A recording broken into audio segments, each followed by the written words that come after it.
Okay, good morning. Good morning. It is 9:33. It's 9:33, and I'll call this morning of the Sacramento County Board of Supervisors to order. And please ask our clerk to call the roll to establish quorum and read the Metro Cable statement and meeting procedures. Okay, good morning, Supervisors Cerna. Here. Frost. Here. Hume. Here. Desmond. Here. And Kennedy is absent for the day, and you have a quorum. This meeting of the Sacramento County Board of Supervisors is cablecast live on Metro Cable 14, the local government affairs channel on the Comcast, Consolidated Communications, and AT&T UVerse cable systems. The meeting is closed caption and is webcast at metro14live.saccounty.gov. Today's meeting will be repeated Friday, August 25th at 6 p.m. on Channel 14. The Board of Supervisors fosters public engagement during the meeting and encourages public participation, civility, and use of courteous language. The Board does not condone the use of profanity, vulgar language, gestures, or other inappropriate behavior, including personal attacks or threats directed towards any meeting participant. Seating is limited and available on a first-come, first-served basis. Each speaker will be given 2 minutes to make a public comment and are limited to making one comment per agenda or off-agenda item. Please be mindful of the public comment procedures to avoid being interrupted or disconnected while making your comment. To make a comment in person, please fill out a speaker request form and hand it to clerk staff. The chairperson will open public comments for each agenda or off-agenda item and direct the clerk to call the name of each speaker. When the clerk calls your name, please come to the podium and make your comment. If a speaker is unavailable to make a comment prior to the closing of public comments, the speaker waives their waives their request to speak, and the clerk will file the speaker request form in the record. The clerk will manage the timer and allow each speaker 2 minutes to make a comment. To make a comment by phone, dial 916-875-2500 and follow the prompts to be placed in queue for a specific agenda or off-agenda item. Clerk staff will transfer each caller into the meeting, and you may be on hold for an extended period of time, and your patience is appreciated. You may also send written comments by email to boardclerk@saccounty.gov, and your comment will be routed to the board and filed in the record. If you need an accommodation pursuant to the Americans with Disabilities Act or for medical or other reasons, please see clerk staff for assistance or contact the clerk's office at 916-874-5451 or by email at boardclerk@saccounty.gov. Thank you in advance for your courtesy and understanding of meeting procedures. Okay, thank you, Flo. And I invite everyone in chambers to please rise and join me in the Pledge of Allegiance.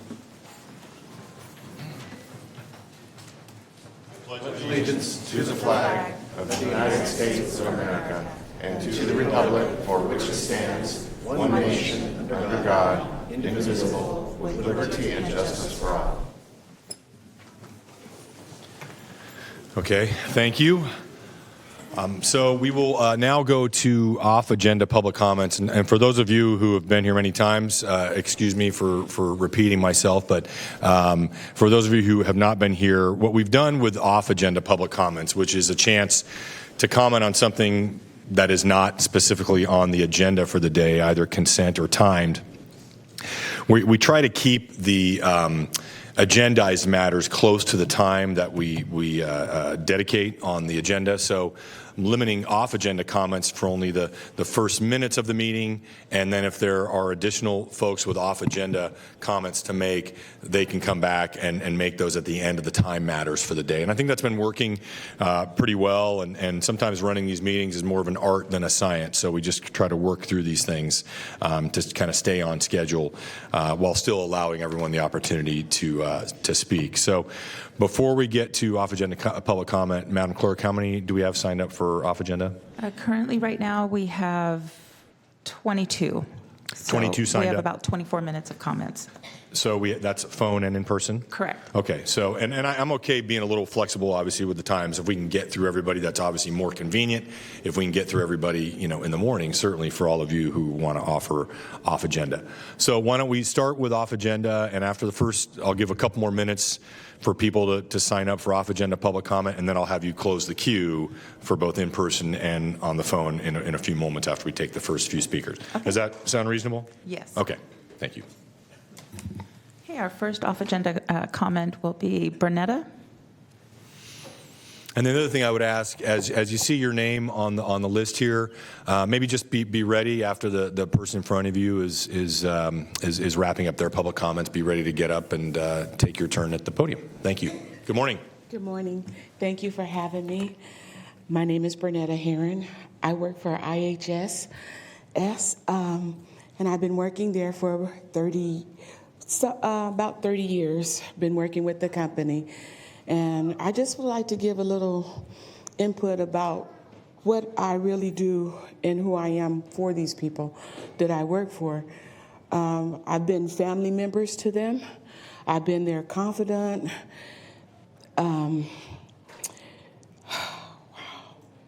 Supervisors. About everything. And I've even been from life to death with them, where they have died in my arms. And I would just like to say that, what we do, you really can't put a price on it. But if we did, we sure would like to make it to that $20 an hour, because we do everything. I have clients that I have not worked for maybe 5 or 6 years, and they still call me, and I still go, because that's who I am. And because of the compassion that God has given me for these people, I think I'm worth a little bit more than what I'm being paid for. That's all I'd like to say. Thank you. Thank you, Bernetta. Jessica?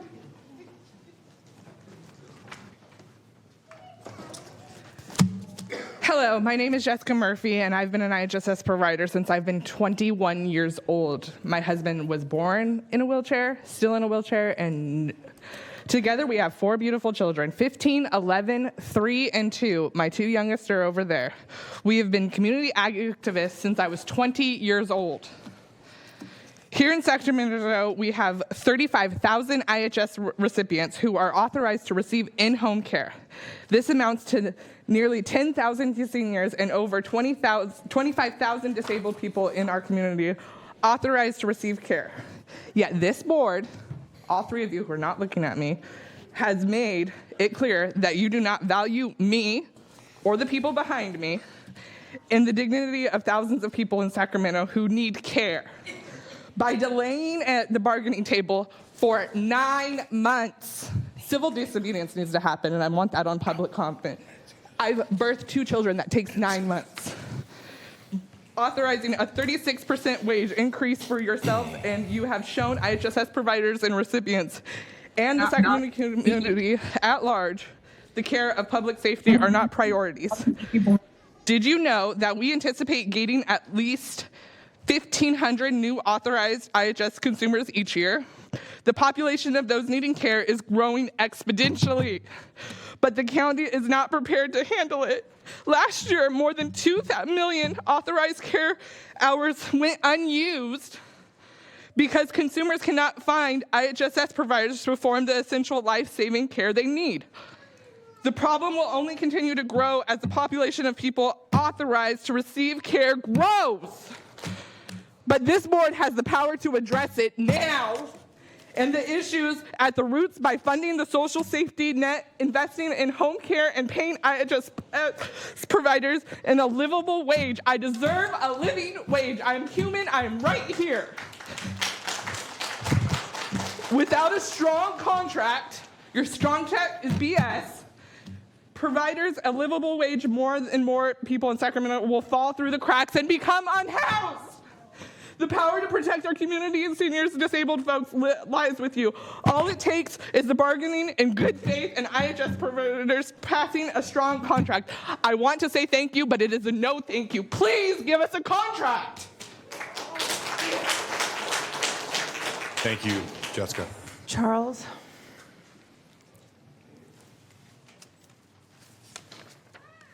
Good morning. Good morning. So on the, the Hope for Sacramento website, it's my actual phone number. So I get calls from homeless people that are looking for services. And typically these are people that have gone to page 10 of Google. They're really desperate at the point that they're calling me. Nothing on our website says we offer anything. We're just advocating for stuff. So the calls I get are from people that are really desperate. Over the past couple of weeks, the people I'm getting calls from, the people that I've been going and seeing, are typically families, women with children, dads with kids, whole families with kids. And school started, and people like this are still getting asked to move or, you got the sheriffs aren't sweeping them, the park rangers aren't sweeping them. It might be other city police. But it's just something worth being aware of, that we're still moving kids around after school started and they're losing their ability to go to school. Though they have the right to stay in the school district that they're from, it becomes impossible for them to actually get to school. They end up having to try to take light rail and city buses and stuff. So just be aware that that's happening and that we need to do something. If we can't offer these families shelter, hotel vouchers, get them into Section 8 faster, we can't sweep them. We can't move them because then the kids lose their ability to go to school. And that's the only real stability they have left in their life is the school that they were attending. So be aware of that. Just think of that. And then the other thing I want to say is that I'm happy that you guys have opened the tiny home villages. I'm happy that it's finally getting going, at least the one on Florin. Obviously, I have some philosophical disagreement with it. And I think funding-wise, it's not going to be able to last, especially because the sheds are going to need to get replaced every 10 years or so. And I think they're halfway into that at this point. I think it was 7 years was the county engineer that I talked to, so they last about 7 years. I hope they succeed. I know I've had conversations with all you guys about how crappy I think they are, but I do hope they succeed. And let me know if there's anything you guys want out of me or Hope for Sacramento to try to help that along. Anything we can do, try to get services together, anything like that. Thank you, Charles. Sharon? Good morning. Good morning. Thank you very much for your time. My name is Sharon Duchessi. I've been an IHSS provider for my significant other for over 14 years. I decided to join the IHSS workforce in 2009 to take care of my partner. We had to make a difficult decision to significantly reduce our income so that I could take care of Michael. He's the person I take care of full time. It was challenging, but it was a necessary choice. And over the years, our family has learned to manage the complicated impact the IHSS system, provider poverty level wages. Sorry about that. My family is constantly making budget cutting decisions on whether or not we can have fresh fruits and vegetables. I've brought this up to you before. I'm reduced now to doing canned foods, fruits and vegetables, which is not healthy according to every doctor and nutritionist out there. And I want to be able to buy fresh fruits and vegetables, and I can't. Most directly, that impacts myself and my client is that we live in a one-bedroom apartment that we share with a roommate because the amount of rent is outrageous in California and also in Sacramento County. It is unbelievably high, the cost of living in Sacramento.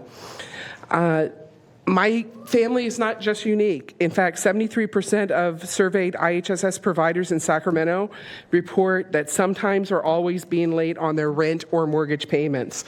That's just a sad comment on what's going on right now. You've displayed your understanding of the cost of the rising cost of essential goods like food, rent, and today's economy through the equity adjustment that you recently received yourselves. We're asking for the same respect. You've delayed the bargaining process. We want to be able to have a good bargaining process. We want to have a good livable wage. We're asking you to please keep the wages in mind when you do this, and also any training that we can do. Thank you very much for your time. Thank you, Sharon. Bernadette?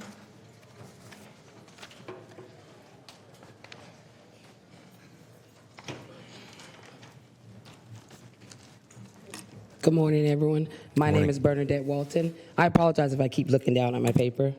Good morning, everyone. My name is Bernadette Walton, and I'm an IHSS provider to my amazing 9-year-old daughter, who is a child with autism. I am blessed that the IHSS program has provided me the opportunity to stay home and care for my daughter and my 2 other children. While this program is a blessing, it also came at a significant financial cost to my family. Before I started providing care for my daughter through IHSS, I was a behavior technician for children with autism. In that role, I made $2.25 more an hour more than I do now. For some, this may not seem significant, but for a family of 5 in Sacramento, every penny counts. What baffles me as an IHSS provider and as a mother of a child with autism is that I still do the same work and tasks that I did in my previous role as a behavior technician. But now I make significantly less while doing the same amount and skill level of work with no opportunity for promotions, raises, or professional development. Don't get me wrong, I wouldn't change my decision if I had the chance. Getting the care for my daughter, knowing that she'll receive the skilled care she requires, calms my mind. But other providers in situations similar to mine don't have the training opportunities or the wages necessary to help them gain and maintain the skills to fully care for a child with autism. This board needs to realize that the work we do is highly skilled, requiring in-depth knowledge about various conditions that hold great value. The board needs to train providers to hold these skills and this knowledge, and it needs to pay providers what their skills are worth.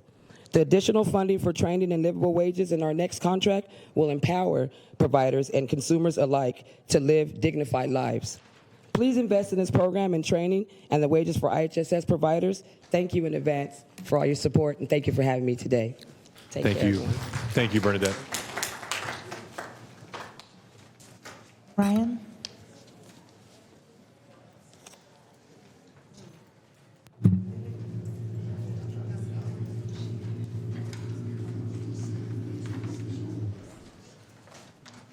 Okay, no, he is doing too much. Ryan, can you please make your way to the podium? I am, aren't I? I'm going to start your time. You're more than welcome.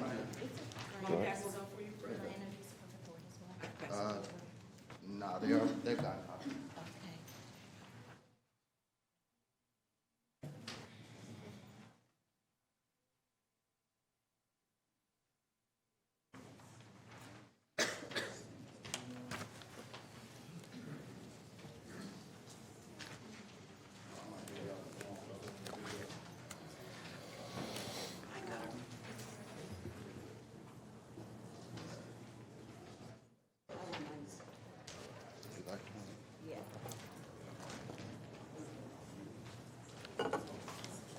Sorry if I didn't get enough for everybody. Copies is kind of expensive. I know it's Kenny Patrick's missing again, and I'm sure someone from his district is missing again because he does have the highest death rate, and he continues not to show up.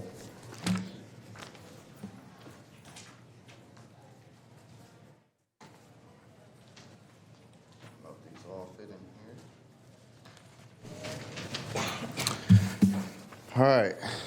You guys can't look. You guys set aside this time for these people, and yet you can't even look at them for the time you set aside for them. So don't mind if I don't look at you guys.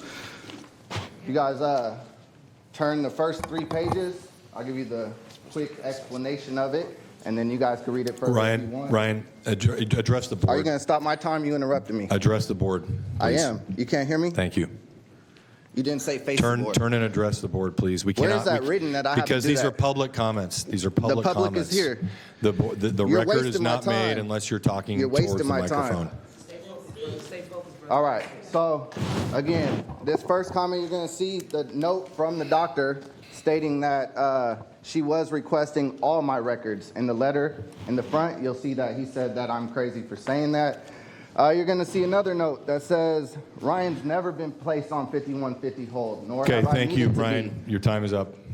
Thank No, you. you interrupted me on my time. Ryan, you are disrupting the proceedings. Ryan, I'm asking you to please step away But from why are the you podium. able to disrupt my Your time? time Why is don't you up. follow your rules? That's what we're here for. Y'all not following y'all Thank rules. you. Thank you, Ryan. This is a prime example of it. Next time, if you'd like to please pass those out ahead of time, and Next then you time, can be if at you'd your like to little pause time. my time when you talk. Ryan, I'm going to say for the second time, you're disrupting the say it proceedings. for a third Please time. step away from the podium. I'm still Please. here. I will step away when I decide to. Thank Okay. you. And now I decide to. This is about how much time you took from me. Thank Think about that. Wesley? Yes, I was promised that my presentation would be put up, and if not, I could slide down the agenda until you have it. We do not have a presentation through Metro Cable. If you have some handouts, you may put them on the display screen right there. I sent to Amanda my presentation. She said it would be available. Okay, that has to go through Mr. the chair's office. There it is. They put it up. Boom. through They did, okay. Metro. Yeah. Boom, there it is. Sacramento Bar. Here's my contract with Sacramento Park and Recs. I have a parking pass. Next slide, please. You turn the slide yourself there. Oh, next. Okay, we'll skip that one. About 10 years ago, the sprinkler irrigation system in Sacramento Bar has started to fail. And 5 years ago, it quit working altogether. And so Sacramento Bar is basically a dead thing. The trees don't see any maintenance. There's dead branches everywhere. There's potholes. The ground has become rough. There's no less than 8 stumps in the park because when a tree dies, they basically come in, they take away the tree, leave the stump. Whoever painted this doesn't like their job very much. I mean, if you're going to go edge to edge, top to bottom, that'd be nice, but this person apparently doesn't like their job very much. So let's compare and contrast. Basically, up on the upper left is El Manto, Sunrise Recreation in the lower right, then River Bend, William Pond. Sacramento Bar is in the same class of parks, and yet it is a disaster. And I would hope that the board would, at some time in the future, maybe put together a consent item, a letter, to send down to Park and Rec and say, what's going on with Sacramento Bar, and when are you going to fix it, and when is it going to look like these other guys? And that is all I have to say. Thank you. Thank you.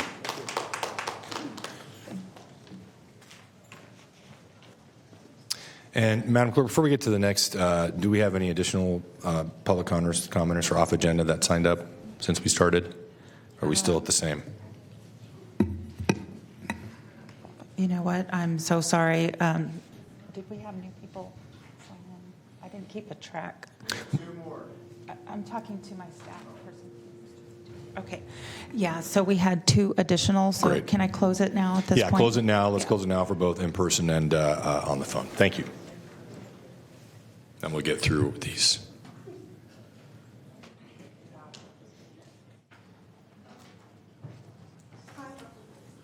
So, Robin, please come. Hi, everybody. Thank you, Robin. Hi. Good morning. Hello, good morning. I have a little bit of a softer approach. This is my first meeting. I've been a IHS worker since 2017. So I'm just here to let you guys know that I actually enjoy, it's rewarding for me. And I take care of a woman who's a double amputee and another woman who's a 2-time stroke survivor. So I just wanted, I know you guys know that we are busy. There's a burnout. Sometimes we get burnt out. Wages, hiring the wages would be excellent. I travel to work. I meet doctors. I meet occupational therapists. I've met physical therapists. I know doctors in Kaiser. It's just rewarding. And I know I can take this further, but what I do is rewarding. I can't even leave my clients. I'm so embedded in what I do. They depend on me, companionship. And I know, I hear a lot of frustration in here. And, you know, I have frustration with, you know, personal things, burnt out and things like that, but nothing like, I love my job. And I just wanted to tell you guys, I love the job. Having a raise would be great because it's very busy. It's like busy, and a lot comes with it. And I have children, I have a daughter at home I'm taking care of, and so it's a lot coming with it. So I just wanted to say thank you, and please raise the wages.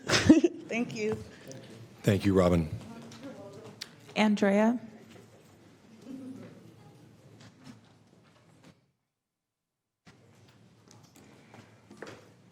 Good morning. My name is Andrea Johnson, and I am also an employee of IHSS. I'm a licensed vocational nurse. I've worked with infectious disease control. I've worked with wound care, and I can no longer work in that position. And the reason why I cannot is because I have a severely disabled son. I previously worked with IHSS as well in Santa Clara County.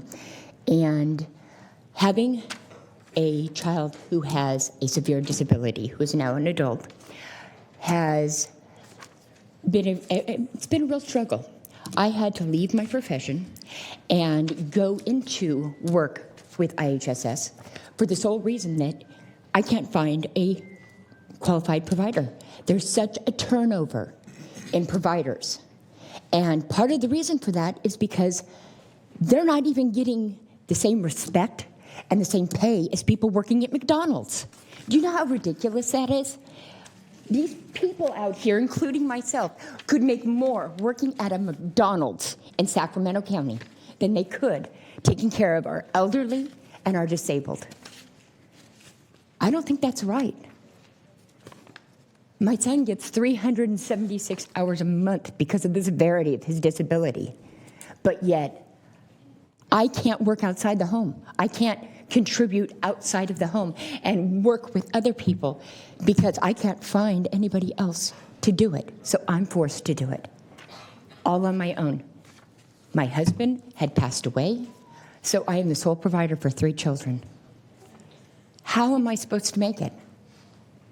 If you can't give these people, including myself, the wages that we deserve in order to pay our bills, how can it continue? I mean, think about it. The disabled and our children.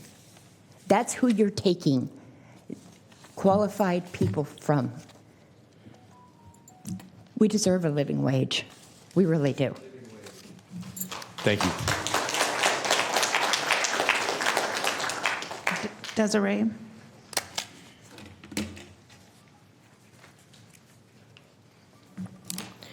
Good morning. My name is Desiree Rojas. I'm the president of Labor Council for Latin American Advancement, Sacramento chapter. We're tied to both Nationals, AFL-CIO, and Change to Win.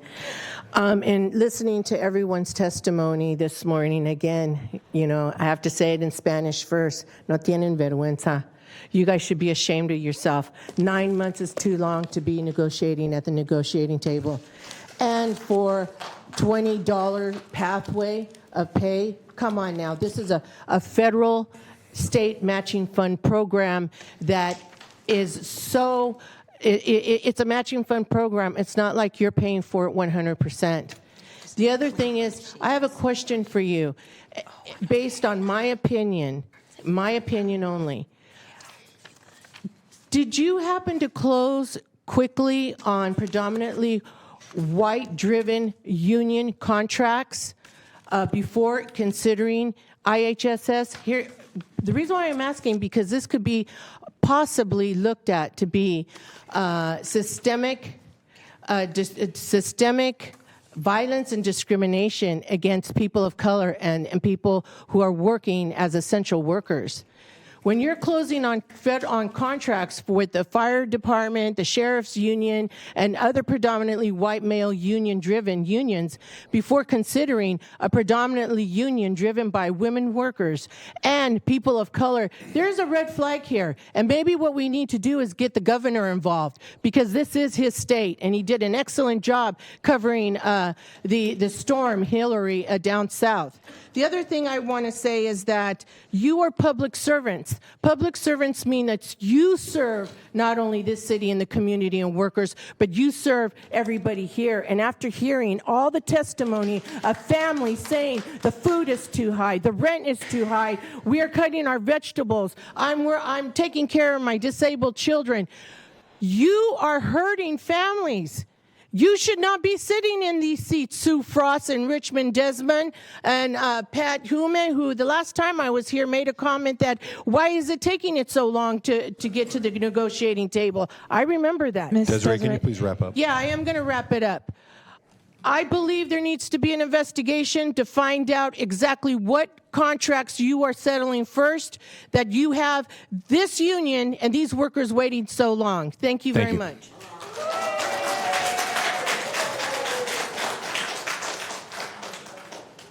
Good morning. Good morning.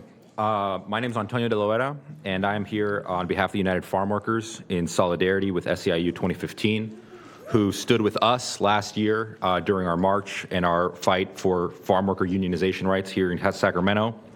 Long-term caregivers like farm workers are among the essential workers who are the backbone of our society and were the backbone of our society during the COVID-19 pandemic, keeping loved ones and strangers alike safe and healthy at great personal risk. I'm here today to say that we cannot call workers essential while treating them as disposable. They may not run Sacramento, but they make Sacramento run. The IHSS workforce deserves a fair contract, a living wage, and the respect and gratitude of our entire society, and certainly of our government and elected officials. I thank you for your time. Thank you. Stephen?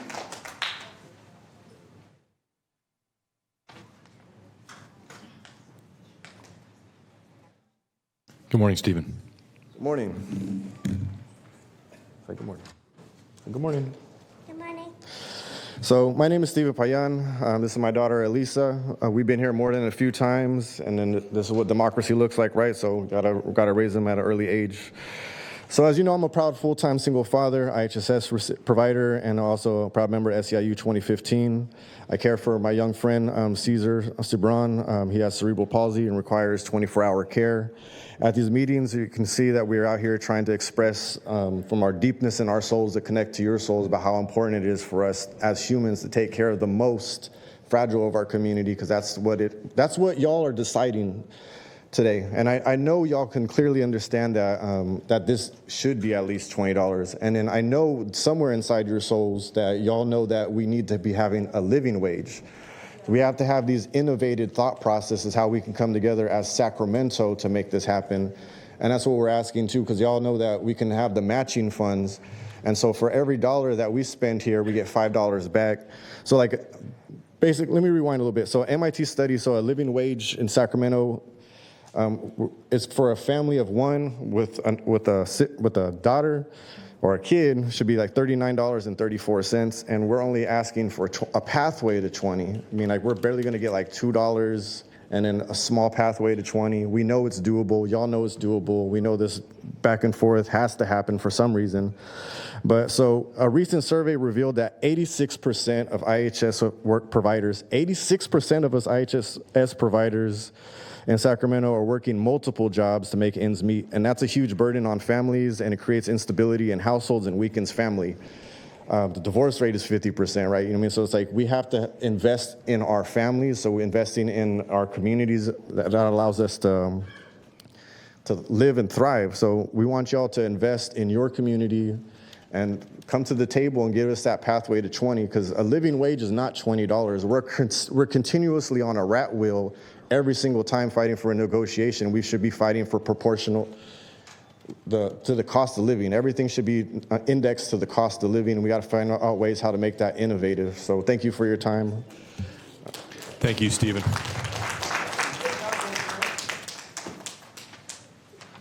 Good morning, Ryan. Hey, standing board member. My name is Ryan Kim. I'm the union vice president for Union American Vision Dentistry. And as we're here joining the coalition of unions, including Union of American Vision Dentistry, California Nurses Association, and American Federation of State and County Municipal Employees, and calling upon the Sacramento County Board of Supervisors to immediately put a stop to a planned medical assisted treatment plan set for implementation in Sacramento County jails and juvenile home on September 1st, 2023. Sacramento Jail has thrown this plan together, MAD program together, without consulting physicians, mental health professionals, or addiction treatment professionals who have the expertise in this field to properly structure a total care treatment plan for patients within the jail system. This plan, MAD, has no policies, no protocols, no procedures in place, and our members and co-workers have not received the proper level of training to conduct such a program. And since we're going to implement this program, none of the doctors were ever asked for any feedback. None of the nurses were asked any feedback. They said because it's a constant decree court mandate that we must do this right away, and we're not given any proper training, and we have no psychiatric help. We have no cognitive behavioral therapy, and we really don't have any kind of training to do this. I'm afraid that if we implement this program on September 1st as is planned, that we will open ourselves to more overdoses, more issues, more deaths, and more litigation to Sacramento County, and we do not want to deal with that because we have plenty of litigation from the jail and from the inmate population. I believe the Suboxone therapy, if haphazardly done, will increase the narcotic supplies in the community, including fentanyl, and it will be all over everywhere, and it will cause so much more grief and so much more death and so much more litigation. I just want to let you guys know that. And does Sony Nagasone is my fellow physician in the Maine County Jail, if you want to speak, if you want to add to that. And you can just raise both those microphones, put them together if you just stand between them. Okay, thank you. There you go, thank you. I would just add that when the physicians did question the supervisors to ask how do we deal with diversion, what happens when patients are taking medications and taking it back to their cells to supply to other inmates, in the middle of having multiple fentanyl overdoses as we've had recently, the answer was it's okay if they cheat, it's okay if they keep prescribing it. And we're not, as physicians, comfortable doing that, both legally and ethically, yet we are going to be mandated to be doing this. The effect on the patients in our population, of course, will be great. The effect on our licenses is something we're concerned about, because our license is what we use to practice medicine and what the nurses use to practice within their scope. And of course, the litigation on the county is going to be wide open, as Dr. Kim mentioned. These are our concerns. Thank you. And just so we have our public health director here in chambers. I would encourage you to make contact with Mr. Lutz, or I'm sure contact anyone that one of the supervisor's offices. We can help put you in contact with him to discuss the issue. Thank you. Okay, and I'll move to, that concludes in person? It includes in person. Okay. Hi, caller. Please start with your comments. You have 2 minutes. Hello. My name is Catherine Wheatville, and I'm calling from Orangevale. I just wanted to call in and say thank you to Sue Frost specifically and Forrest Johnson. They've been really helpful in the planning process regarding the project at 7104 Santa Juanita. So I just wanted to say thank you for giving us your time and keeping the line of communication open with the residents. And I also want to thank planning for changing their ruling about that property's use permit. We really appreciate that, and we think that was the right decision. I also want to thank the building department and code enforcement for their response to the unpermitted construction. And overall, I just wanted to take a moment to say thank you for your work. It's seen, it's appreciated, and we feel seen.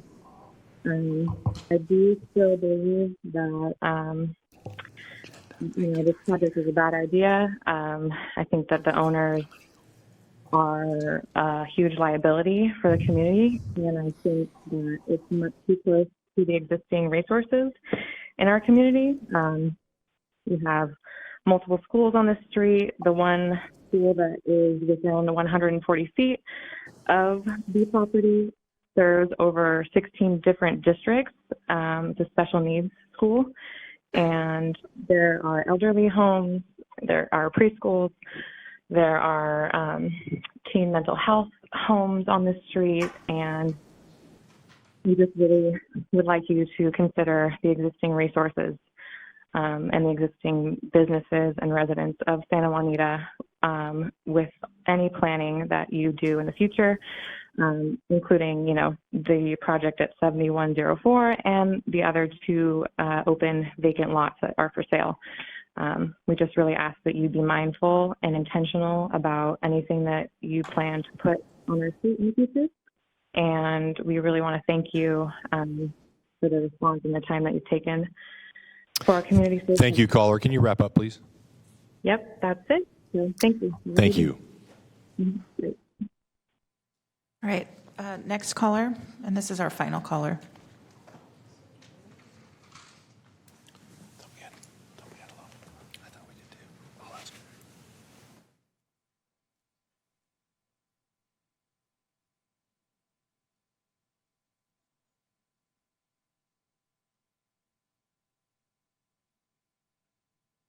Oh, maybe the other caller dropped off. So that's it. Okay, so when we opened off agenda, I thought we had additional callers. Did some of them drop off, or? We didn't have additional callers. We had additional people who signed up in person, and I didn't keep the Okay, and so we got master everybody. We got everybody who signed up for. Okay, great. I'm seeing confirmation from multiple sources. So we will move on then to our consent calendar, and I believe you have a couple notes, Madam Clerk. I do.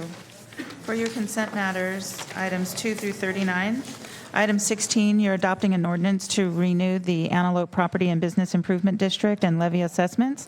You waived reading on this on July 25th, and then you're also adopting an ordinance for item 17 to renew the Fulton Property and Business Improvement District and levy assessments. This was waived on July 11th.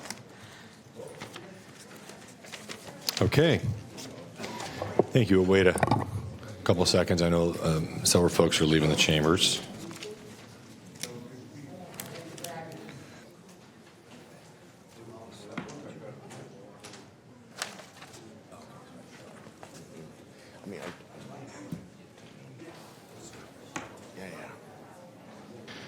Okay, so on the consent calendar, I will look first to my colleagues to see if anyone would like to make a comment or call an item off consent. I'll start with Supervisor Cerna.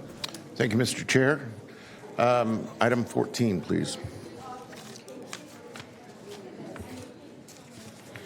Item 14 is to approve the SMF Forward Art Program budget of $11 million and SMN Forward eligible art sites. Great, thank you.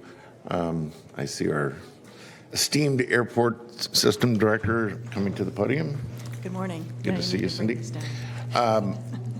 Certainly heard from our county exec during my briefing yesterday some nuance and detail about this item, but it did occur to me, one of the questions I failed to ask during the briefing, and I'm hopeful that you can maybe elaborate a little bit, is trying to give the board a better understanding of the, excuse me, thank you. If you can give the board a better idea of the point in time during the art review process and the protocols around how the funds will be spent for public art for Sacramento Forward.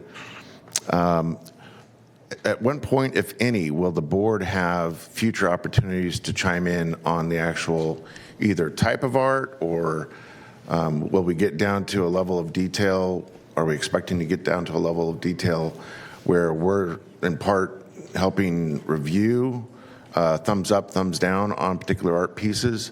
I just wanted to have a clear understanding of that, since it seems apropos given what we're being asked to do today. Sure. Thank you so much for your question and your interest in art at SMF.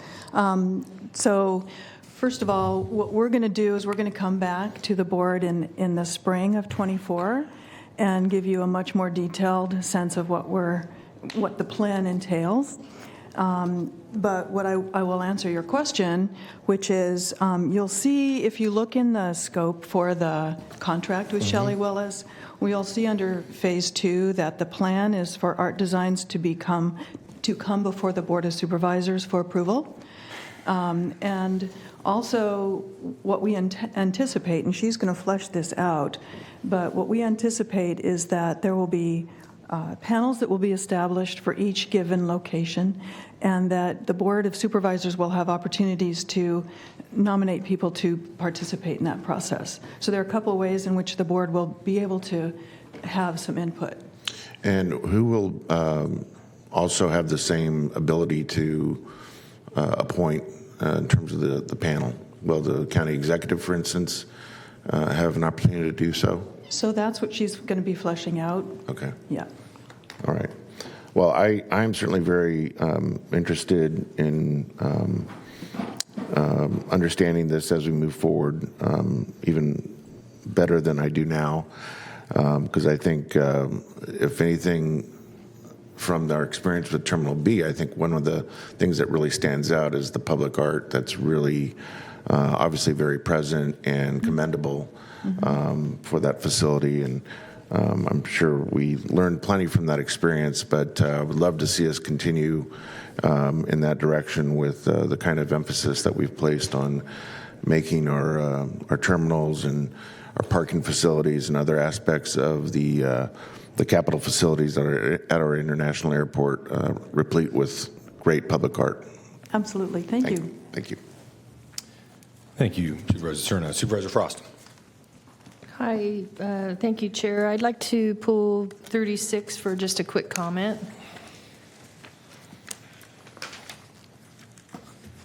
Item 36 is the approval of an American Rescue Plan Act of 2021 district-directed funding allocation for District 4. And I think my friends from Citrus Heights are here for public comment on that also. And I'll just invite Casey, come on up. I just wanted to make a couple comments. First, I wanted to thank Ann Edwards and Emily Halkin for thinking outside the box and helping us pull this together. One of the biggest challenges I've had with the CARES and ARPA funds is figuring out, you want to, sometimes you want to give, but you can't always give, they can't always receive what you want to give because they don't, there are qualifying criteria for funds. And I was excited that we were able to pull together some assistance for Citrus Heights for their navigator, and that was some out-of-the-box thinking. So thank you to county staff, and thank you to Citrus Heights, Ash Feeney and Casey. Thank you for coming down here today. I'm excited that we're going to be voting on this and wholeheartedly support it. But if you have comments. Great. Yeah, I'll just be brief, and I wanted to thank the board, and in particular Supervisor Frost. On behalf of Mayor Schaefer and the City of Citrus Heights Council, we really want to extend our gratitude for supporting this program. We think it's an important program. Since SAC Self-Help Housing folded, this definitely filled a need for us, and we really appreciate your support on that and funding this program. We're excited and grateful for your staff. We've had a great opportunity to work with Emily and Angel, and we're just really thankful for your support on this and really appreciate it. And thank you for the great partnership that you have with our county staff and in our efforts on homelessness. It's I guess, a work in progress, and we're always working with the best of intentions to hope that programs work, and having partnerships with the outlying cities is really important to us. So thank you. Thank you. Okay, thank you, Supervisor Frost. Okay, I don't see any other supervisors with comments or questions about consent items, so we'll move to public comment on the consent calendar. Yes, so we do have a public comment for item 14, and that was already read into the record, and so that's for Davy Rodriguez. Yeah.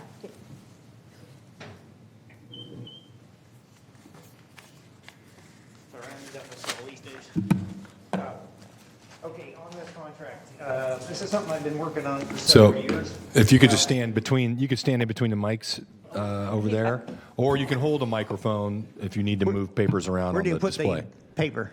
Here or there? Yeah, he's just getting right the there. paper set up. And Yeah, Okay, sorry. We won't start your time until you get it set up. We'll display it. Okay. I'm sorry, what? Mr. Rodriguez, stand in between the mics. And All right. How's that? that's Better? great. That's great. All right. Like I said, I've been working on this for a couple of years. Art seems to have some sort of special exemption or an unlawful one that scrambles the brains of bureaucrats. This contract that you're proposing here is all good until it gets to the point where she is managing the installation of the art. And she is not a licensed contractor, so she cannot do this. And it doesn't matter that she doesn't pick up a hammer or a jackhammer or a paintbrush, that she holds herself out in the capacity to manage other contractors is where it crosses the line too. Now, I don't say this off the top of my head. I complained to the City Metropolitan Arts Commission for a couple of years. I went to their meetings and told them that they were breaking the law here, and they basically told me to pound sand. I went to the city council meetings and told them the same thing, and they told me the same thing. So the last time they put out a contract like this, I turned them into the contractor's license board. They investigated and they cited the contractor. He got a penalty, a civil penalty this time, but it is an actual crime. They go out and put people in handcuffs every month for this very same thing. Now, I know this contract is nuanced a little bit to make it seem like, well, I'm not actually going to do this work. The cited contractor that I pointed out here, also did not pick up any hammers or paintbrushes or anything. They just managed and got permits and all that kind of stuff that you're saying that this person has to do as well. But the board saw it otherwise, which is the right interpretation. They also cited the contractor that worked with this other contractor who was licensed for associating themselves with an unlicensed contractor. Now, this person that you're contracting with here has on her website that she does manages installations for other artists too. Legally, she cannot put that on her website without putting a disclaimer that she is not licensed under Chapter 9 of the Business and Professions Code. I also made a big enough stink about this that the Contractors Board just recently put up a section on their front page that addresses this not only for me, but for you. And so I urge you to rethink this contract, because if this goes through, I will do the same thing here that I did with the other one. Could you make sure that we have copies of those documents? You can either email them to them or give them to the, All provide them right, to the clerk. sure. Thank you. Thank you.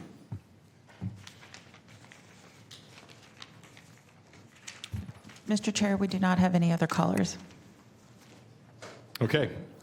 So I'll bring it back to the board on the consent calendar and look for a motion. Move consent.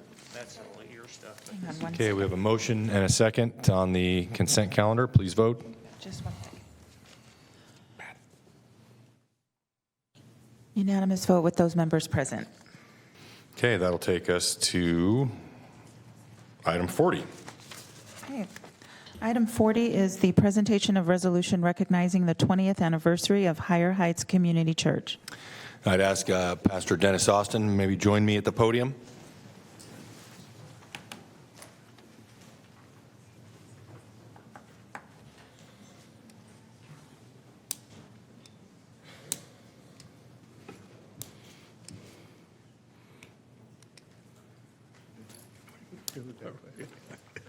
Stand here in the middle. Okay.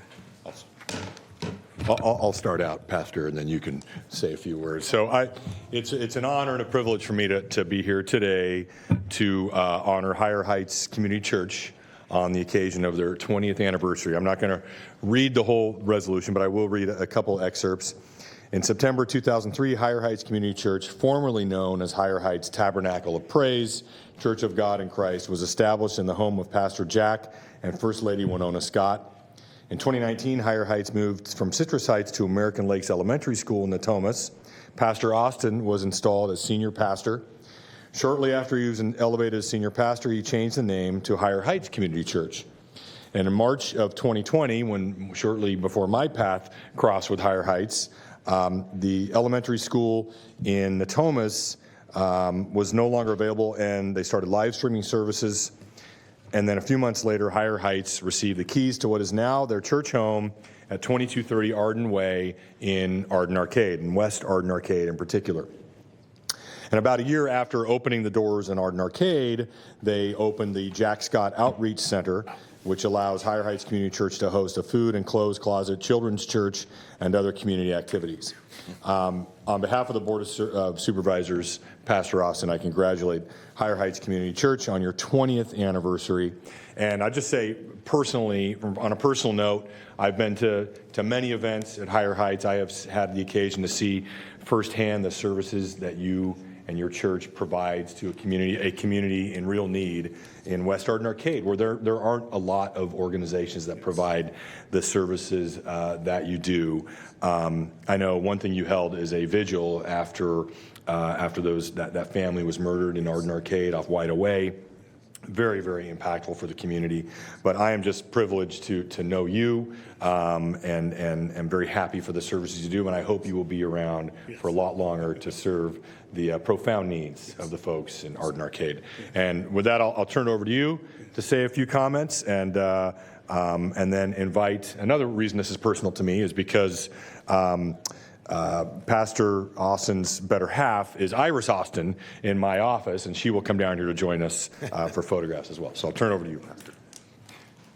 Thank you for that. First, I would just like to say thank you to the Board of Supervisors for this opportunity and recognizing Higher Heights Community Church for 20 years in ministry. I would like to say thank you to all the partners of Higher Heights Community Church for their dedication to ministry and just sticking by with me as a pastor. Again, like Rich has said, this ministry started in 2003. The founding pastors in his home. And due to sickness, I took over the ministry. So now we are in the art and arcade area serving the ministry. Our logo or our theme, our saying is we are a church that's into what God is up to. And so we have a heart for ministry. We have a heart for the community. And I know there's more work that needs to be done. So again, thank you to everyone for this opportunity.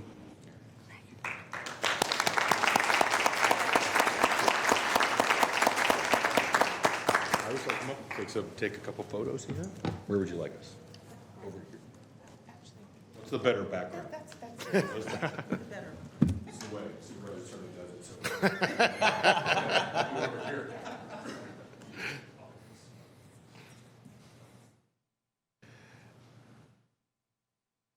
Do this.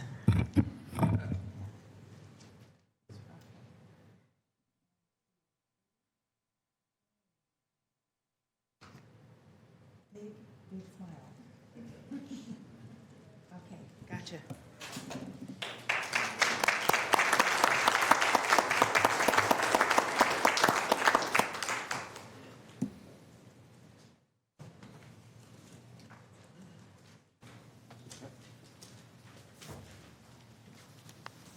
Okay, item 41. Item 41 is the presentation of resolution recognizing the 65th anniversary of the Cordova Recreation and Park District.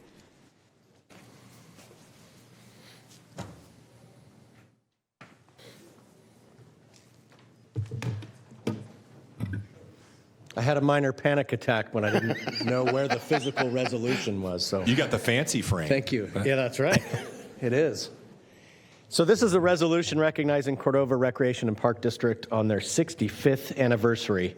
And I won't go through all of the whereases and all of that, but I'll say that in 1958, it was established by two gentlemen, Roland Federspiel and Glenn Ahlstrom, who established three parks that would later become Federspiel Park, Ahlstrom Park, and then Hagen Park, named after the first district administrator, Paul Hagen, who was viewed pretty as a revolutionary within the park world for building joint use facilities for classes and sports, and ultimately the creation of the Cordova Community Center. And that name still obviously holds tremendous weight in the Rancho Cordova community. But Cordova Recreation and Park District spans Rancho Cordova, Rosemont, Riviera East, and over 600 acres. 43 different parks. And in June 28th of 2021, they opened the Cordova Community Pool, which I know was a huge accomplishment and a much-needed amenity for the community.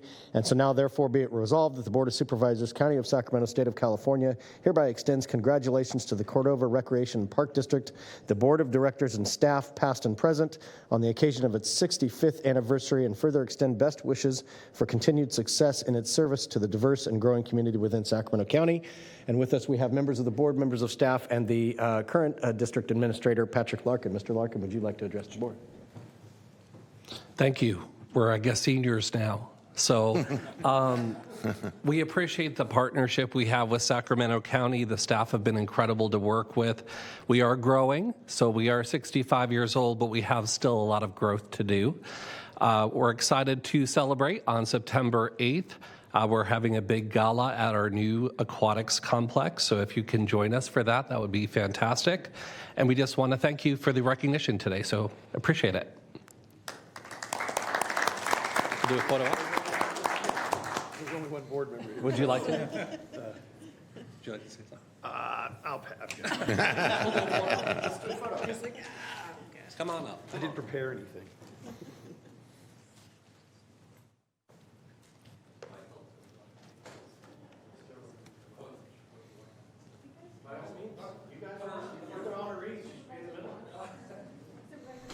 Do you guys want to come down since there's a couple of you that also represent? That's true.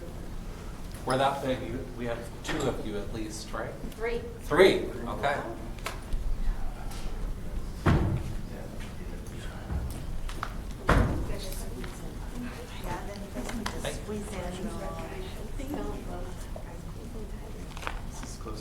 Good. Yeah. We need to, like, love each other. I think this side, if you could come Who in a did? little bit, it'll balance out nicely. Yeah. Like you like each other. Okay. 1, 2, and 3. And just stand still so we can let these lovely ladies get their pictures. And I have one more. Okay, 1, 2, and 3. All right, so let's start. Cool. Great. But stand still. Thank you very much. It's okay. I want to Got get it? it. Okay. Thank you as well. Congratulations. Thank you so much.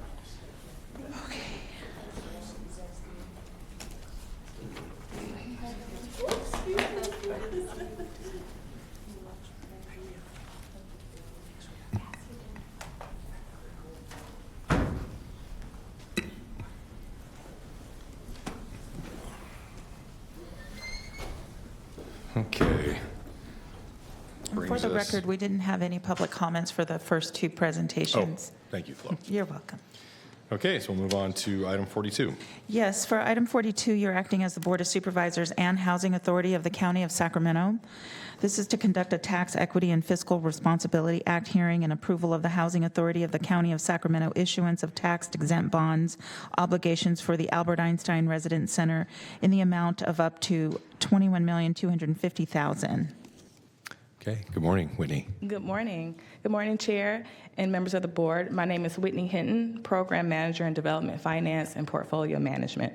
Staff is requesting approval of tax-exempt bonds issuance for the rehabilitation and financing of the Albert Einstein Residence Center project.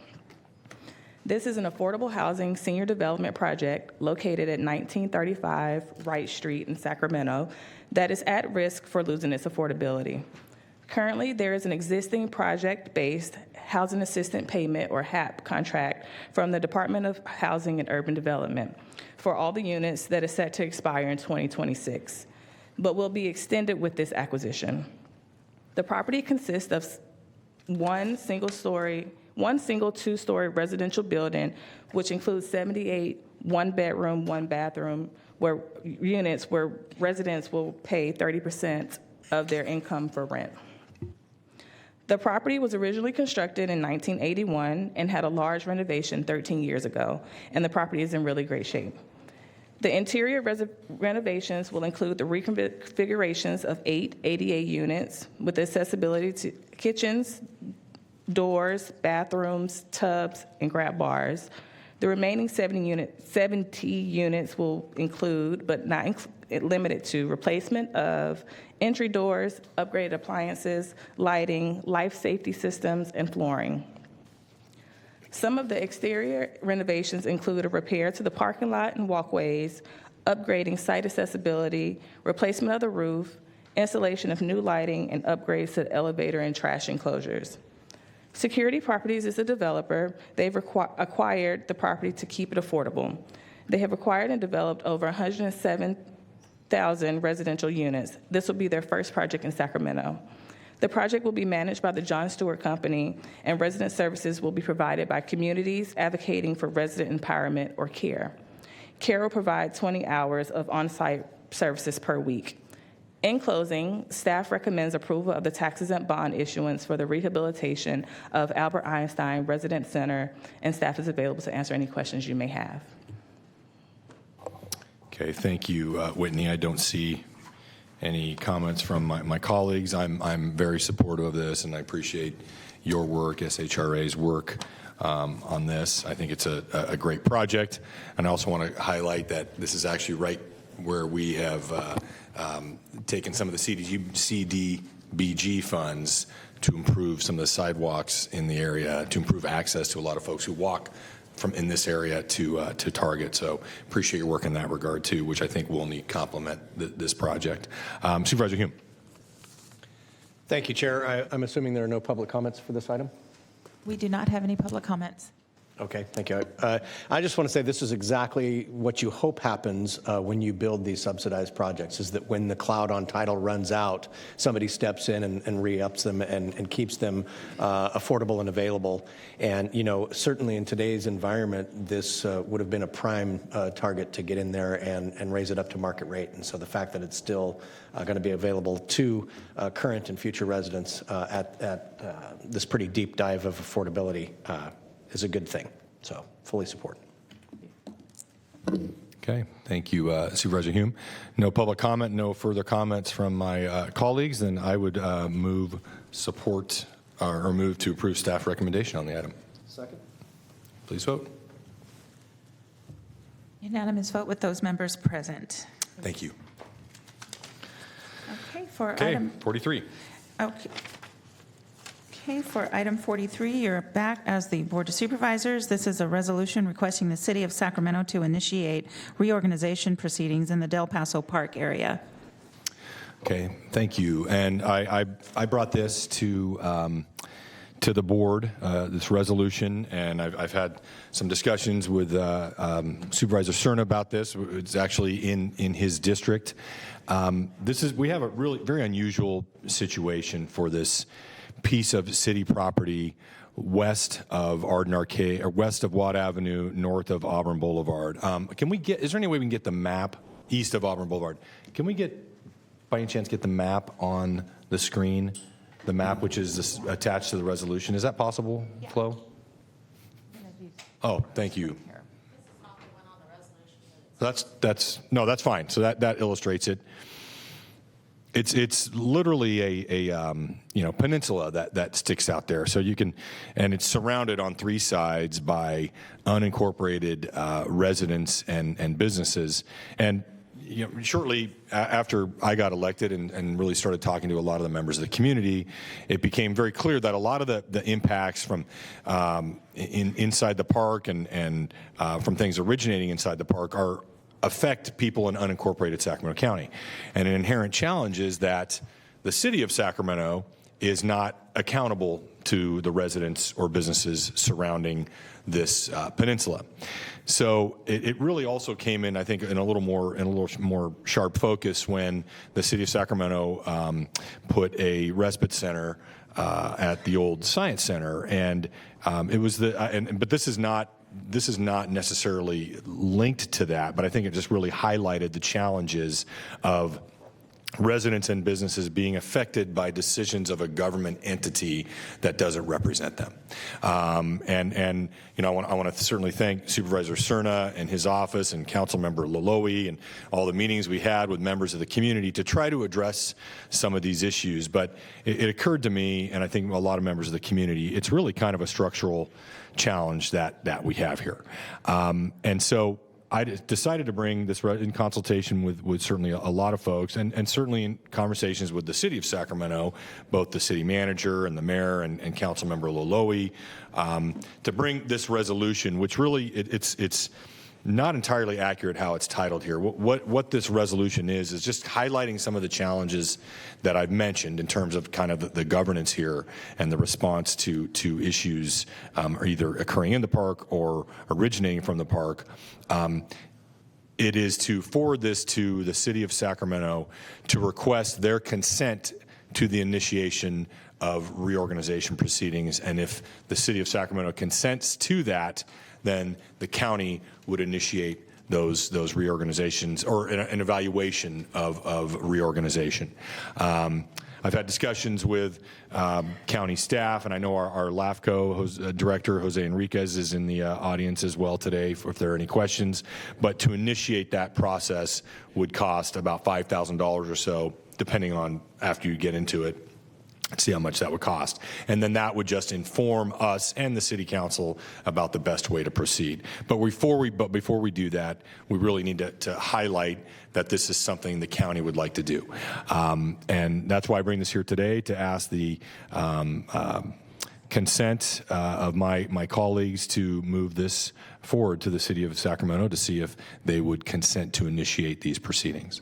And with that, I'll turn it over to my colleagues to see if there are any questions or follow-up or any comments from staff or county council or otherwise. So, Mr. Chair, I appreciate the fact that you've taken the lead on this. And as you made mention, you and I have been coordinating on this for a number of months, along with some of the residents out in this part of the community. And I think I've been pretty clear when asked my opinion several times now about the prospect of de-annexation, that it has to make sense. It has to make sense from a number of perspectives, and that's, of course, what the LAFCO process is really designed to do in great depth and detail, is to analyze what that would mean from a fiscal standpoint, what it means from a service delivery standpoint. But I do think you're right that the whole chapter that we've now gone through and continue to go through in many respects with regard to the city's respite center at the old Science Museum has really surfaced this this issue in a way that, at least in my tenure, I've not witnessed. And so, happy that I think you're taking a very thoughtful approach here, starting with a resolution expressing that interest and then giving it to the city for their consideration. I would also add, too, that of those that have been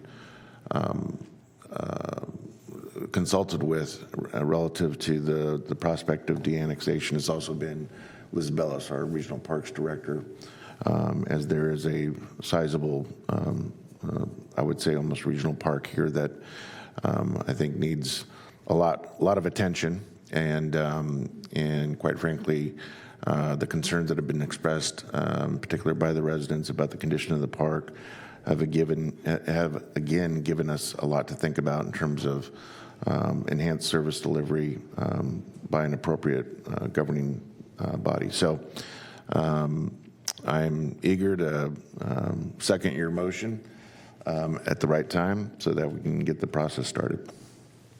Thank you, Supervisor Stern. I certainly appreciate that. Okay, no more comments, so we'll move on to public comment. Yeah, we have quite a few.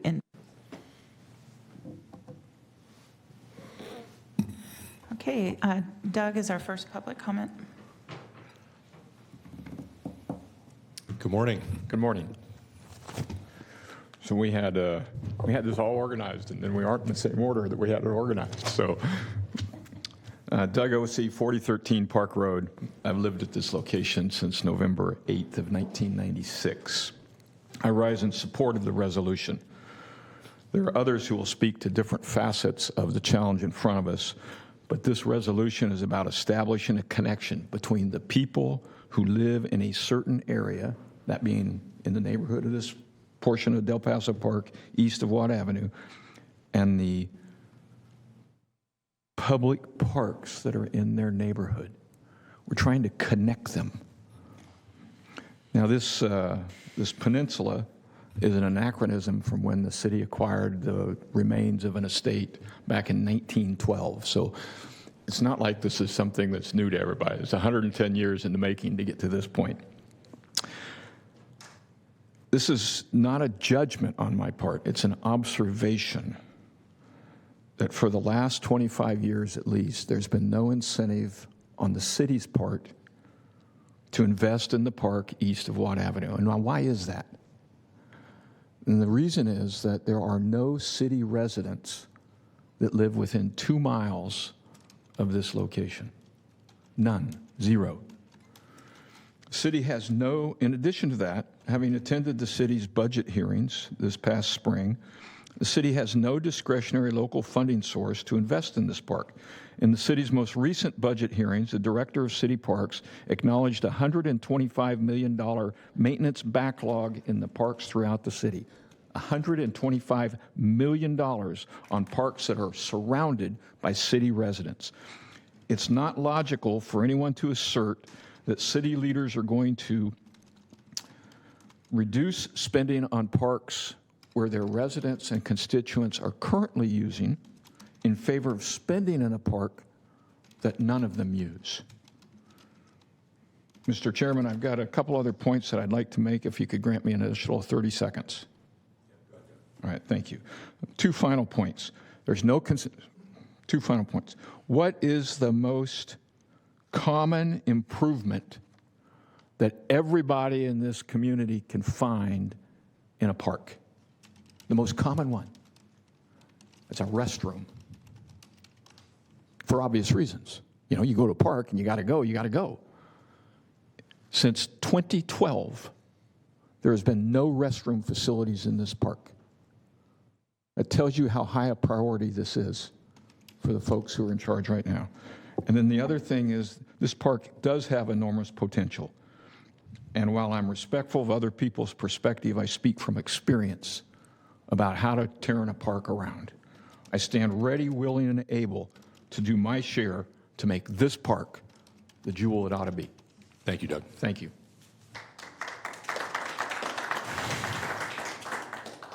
Michael?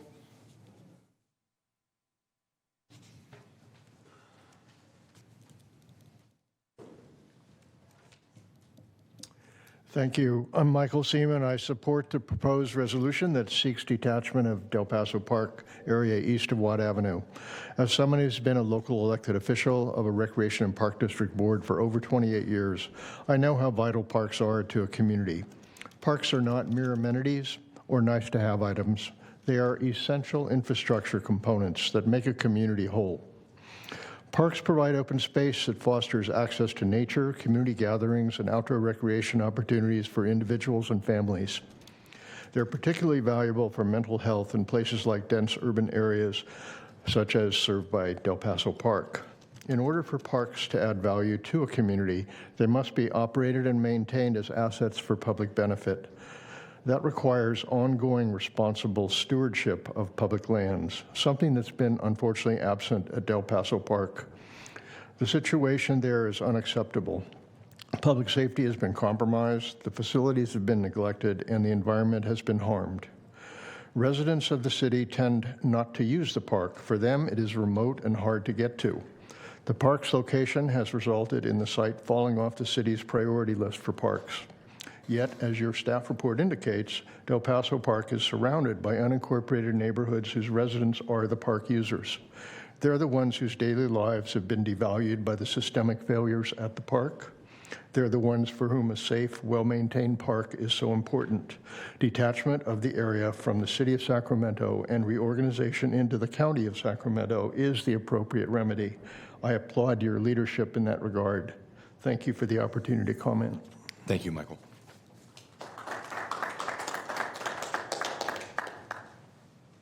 Charles? Morning, Charles. Morning. Is it still morning? This one.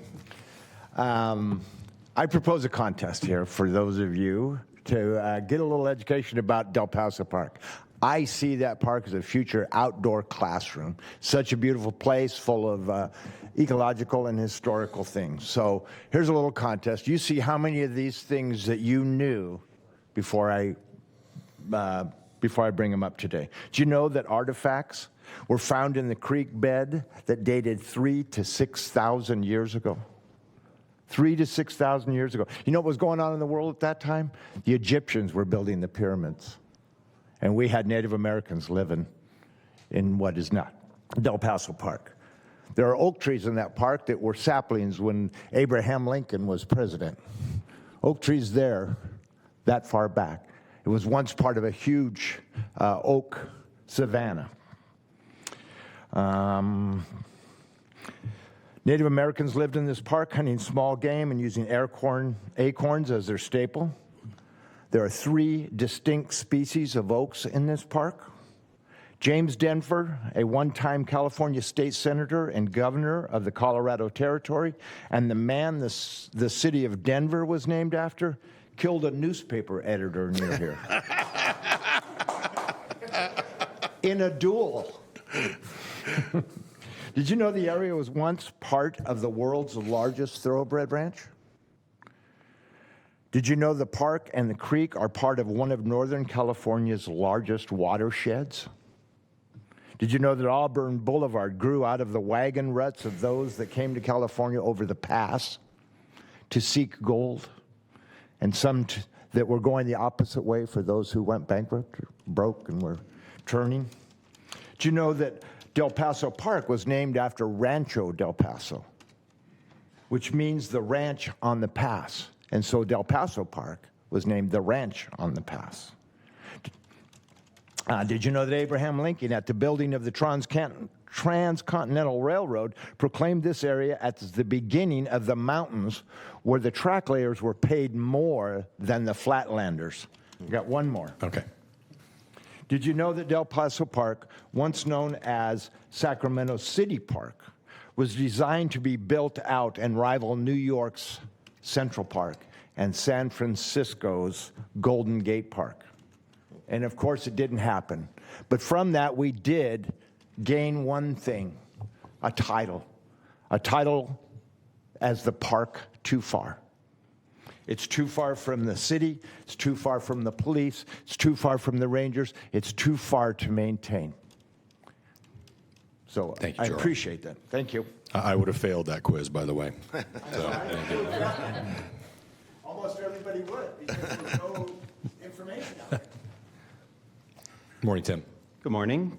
Thank you for having me. My name is Tim Valinsky. I grew up next to the park. I've been involved in the conservation and restoration of Del Paso Regional Park and Arcade Creek for over 40 years.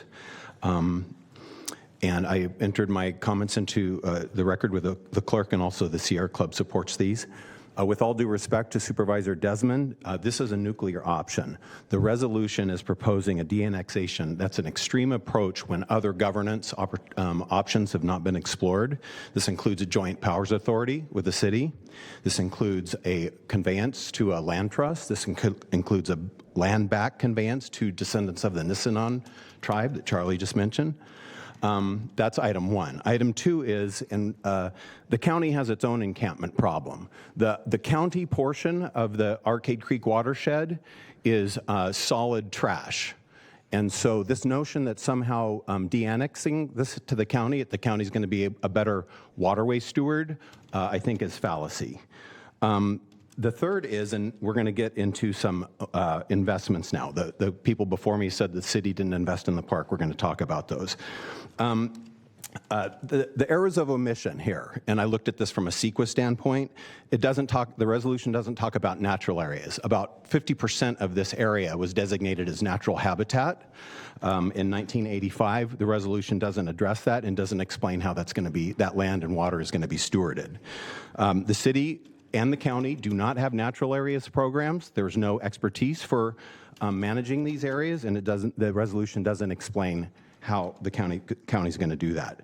There's been a multi-million-dollar investment in the replacement of Auburn Boulevard Bridge. This could cause chaos and time delays with that. There's errors of omission with regard to Renfree Field. The city secured $3.25 million to restore Renfree Field. That's a serious investment. That's a state investment. My opponents don't mention that. There was a multi-million-dollar investment in stormwater management, and I'm going to take 3 minutes because my other people did.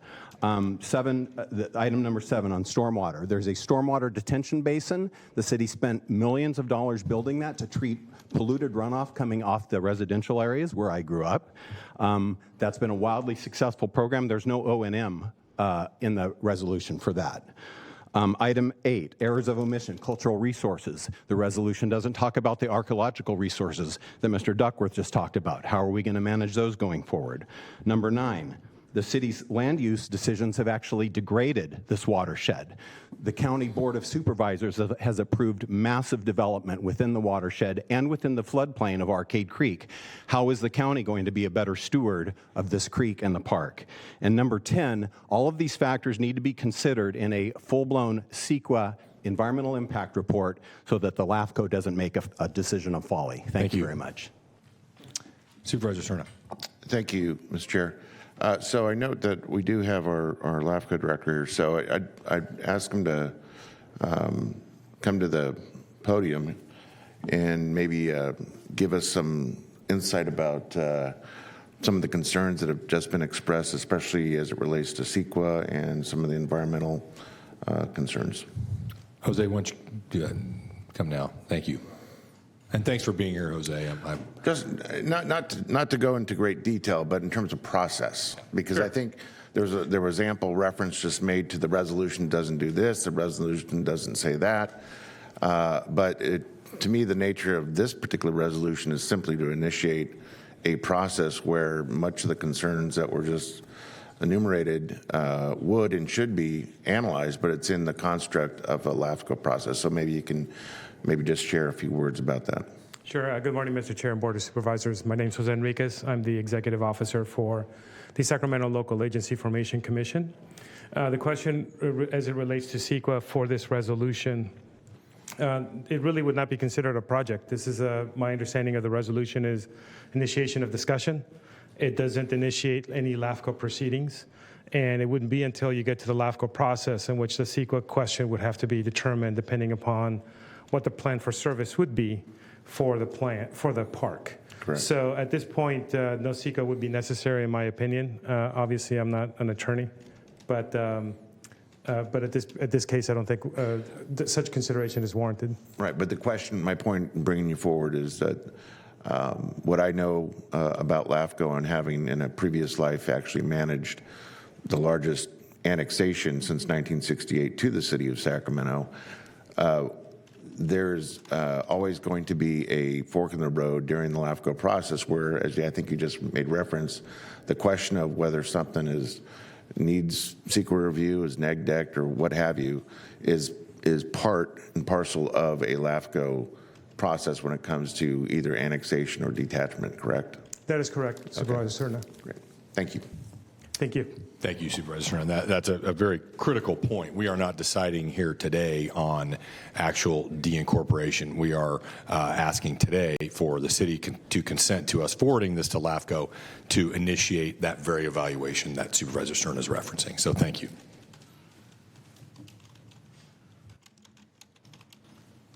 Good morning. Good morning.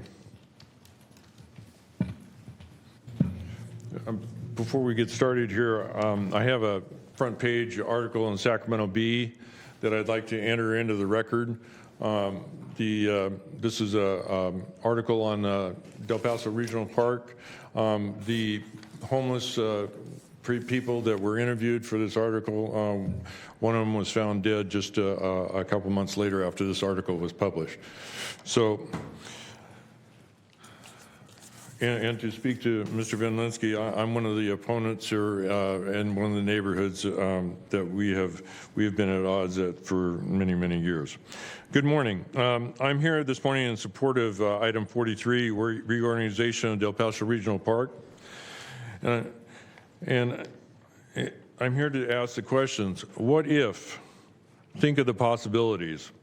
I'm sure that you're aware that the issues in Del Paso Regional Park that have for decades spilled into our residential and business communities, I'm sure everyone is aware of that. There's been so many news articles, that sort of thing written about that. When I was in elementary school, I can recall sitting in a chair at a meeting with my grandfather, my mother and father, and our neighbors, listening to a city official promising to do better and pledging to clean up Del Paso Regional Park. This past week, the city of Sacramento has promised additional rangers and reorganization of their strike teams. The city is going to spend $3.2 million in grant money to renovate the ballpark. Spending grant money and more promises will not solve the issue or make anything better. In fact, the grant money will only make things much, much worse. What if? Think of the possibilities. We cannot change the past, but what about the future? What if you could enjoy a day in the park without having your head on a swivel? What if we could avoid one needle stick? What if bird watchers and nature photographers again felt safe in the park? What if one elementary age girl was rescued from human trafficking?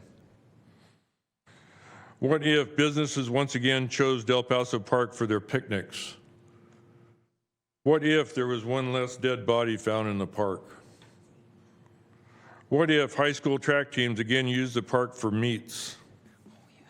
What if there was one less fire in the park? What if there was one less 911 call for help? What if? Think of the possibilities. Thank you. Thank you, Ron.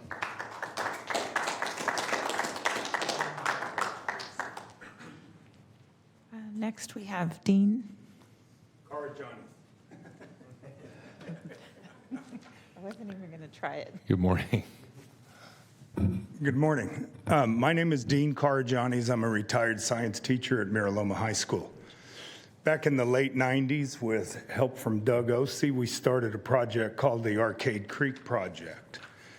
We set it up to monitor about 5 miles of the creek, the watershed.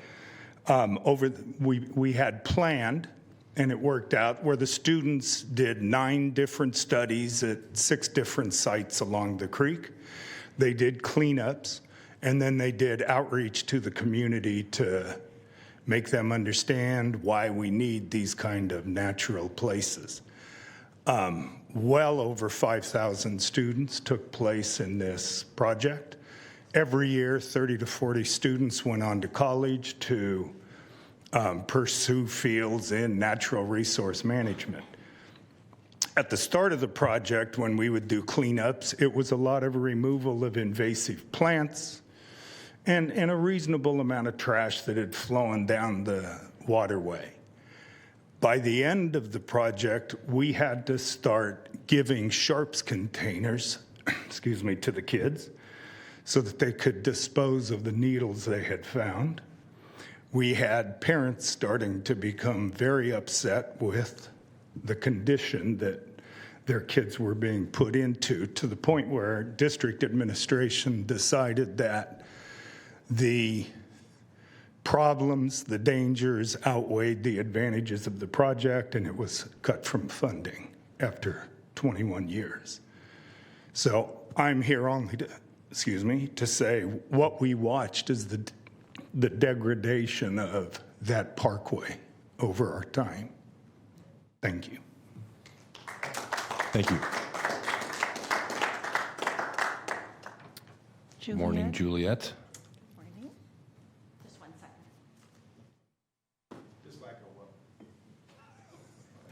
Quiet, Charlie. I like Charlie, by the way. So good morning. My name's Juliet Porot, and I live at 4336 Macy Drive, and I obviously support this item. These days when my family goes to the park, even though we live close to Del Paso, we usually choose a county park like Gibbons, and because we want to go to a park that's safe. And sometimes I like to go on a bike ride by myself after a long day, busy, to relax. And I don't want to go to Del Paso Park by myself. I have to bring somebody else with me to feel safe. I don't want my kids to fear for their safety when we go to the playground. I don't want them to have needles that we have to worry about, or sometimes there's adult items that I don't want them to see and touch. But it's not like that at Gibbons because they have good management there.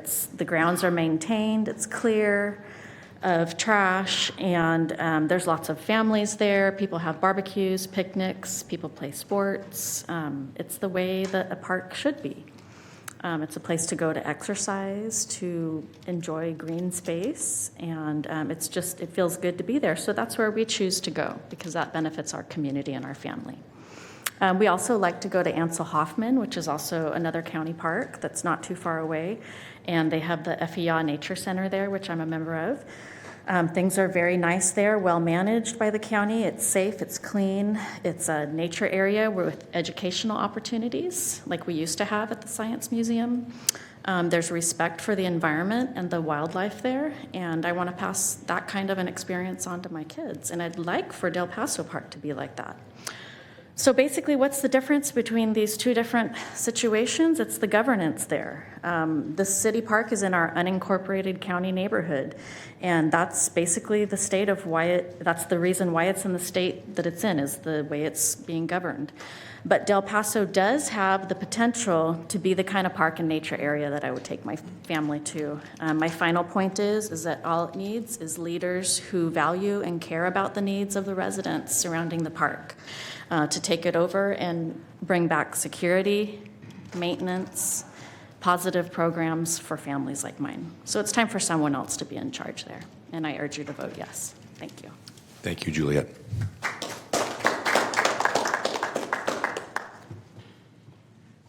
John? Morning, John. Good morning. Thank you very much for the opportunity. My name is John Hoffman. You've received an email from me, I trust, with my formal statement as both a citizen and homeowner in Arden Arcade and as the president of the Greater Arden Chamber of Commerce. I am in favor of moving forward with this resolution. I want to thank Supervisors Cerna and Chair Desmond for all the time that you've spent at the meetings with regard to this community park. So my interest is in more speaking with Chairman Hurd and Frost. And I would like for you to also consider this as a very important step for this community. With all due respect for Mr. Vendlinski, I appreciate his bringing those points forward. I think those are items that should be addressed as this goes forward. But as was pointed out, this is merely to initiate the conversation and to move this forward. I am absolutely for that. Thank you very much for your time. Thank you, John. And Charles?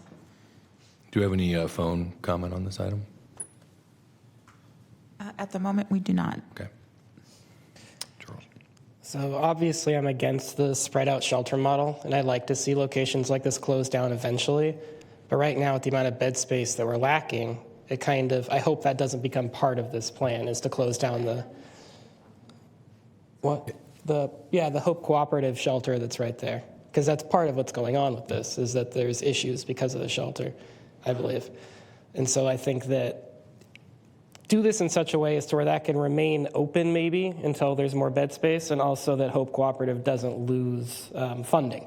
I'm not sure how much money they get from the city at that location, but it would be important to make sure that they don't lose money because of that, because that is one of the locations that actually does a lot of life-saving stuff in that area for the homeless.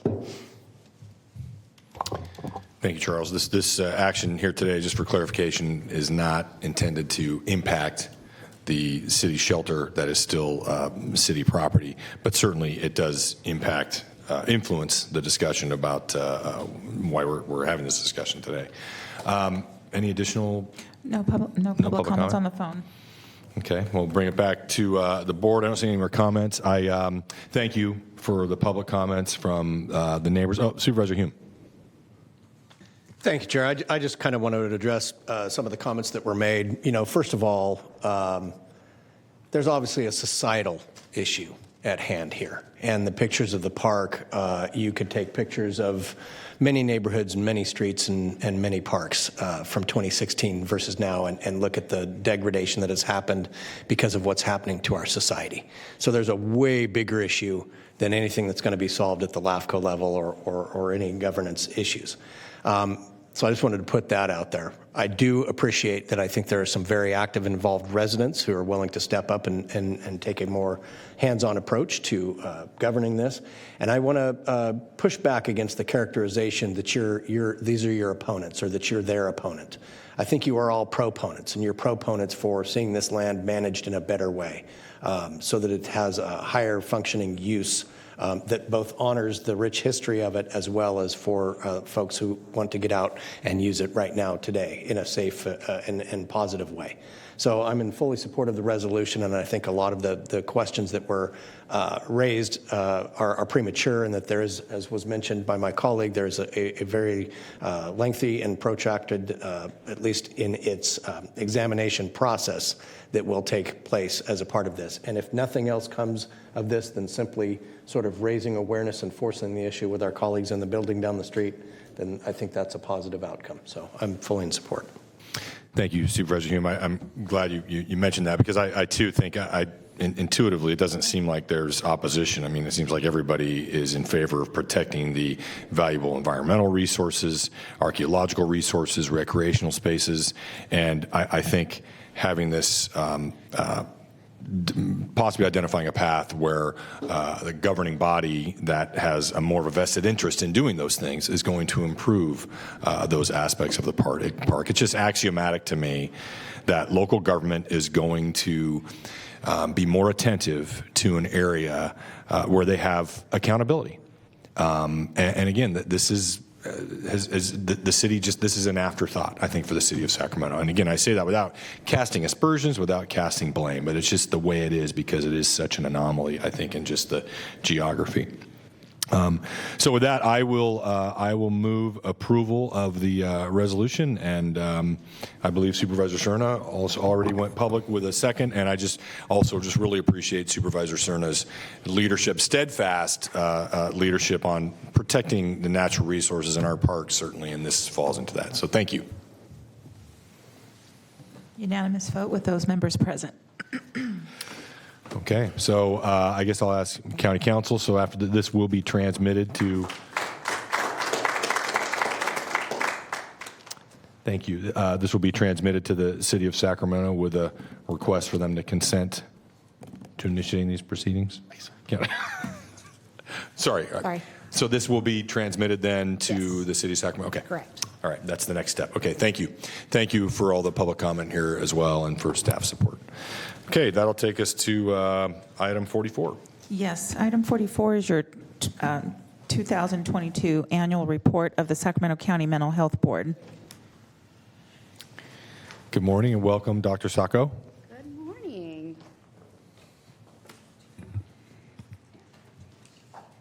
I'm Dr. Corinne McIntosh Sacco. My pronouns are she, her, and I am honored to serve as one of Supervisor Kennedy's appointees to the Sacramento County Mental Health Board. As someone who is a lifelong resident of Sacramento, South Sac specifically, and has made a career out of providing mental health services to Sacramento County residents, it really is a honor to serve. And currently I'm the board's chairperson, and I am here with our vice chairperson, Mr. Paul Wagstaff, to present the Mental Health Board's 2022 annual report. Good morning, Paul. The Mental Health Board's activities are guided in California Statute, Welfare and Institutions Code 5604.2. Our duties include, but are not limited to, review and evaluate the community's public mental health needs, services, facilities, and special problems in any facility within the county or jurisdiction where mental health evaluations or services are being provided. This includes, again, but not limited to, schools, emergency departments, and psychiatric facilities. We advise the governing body and the local mental health director as to any aspect of the local mental health program. We review and approve the procedures used to ensure citizen and professional involvement at all stages of the planning process. If you're a county in California that has a mental health plan, then you also have a mental health board. In the WIC code, it also specifies in how our board is to be compromised. It's to have 50% consumers, or people with lived experience of mental illness, or the parents, spouses, siblings, or adult children of consumers. At least 20% of the total composition shall be consumers, and at least 20% shall be family members of consumers. It also states that one member of the board shall be a member of the local governing body, which has been Supervisor Kennedy. The Mental Health Board's purpose, or why we do the work we do: we are committed to championing the rights of those with mental illnesses in Sacramento County. And what guides us in doing the work we do is the Mental Health Board's mission, which is to enable children with serious emotional disturbances and adults with mental illness to access services and programs that assist them in a manner tailored to each individual, to better control their illness, to achieve their personal goals, and to develop skills and supports leading to their living the most constructive and satisfying lives possible in the least restrictive available settings.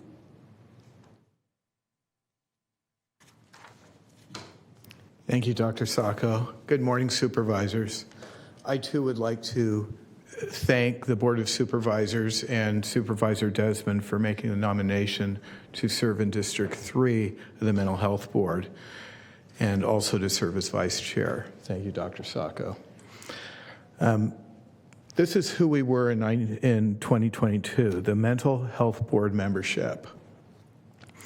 If you want to take a look there, we have Ann Arneal, who is no longer on the board. She termed out. Laura Bemis, who also termed out. We still have Maria Padillo Castro from District 1.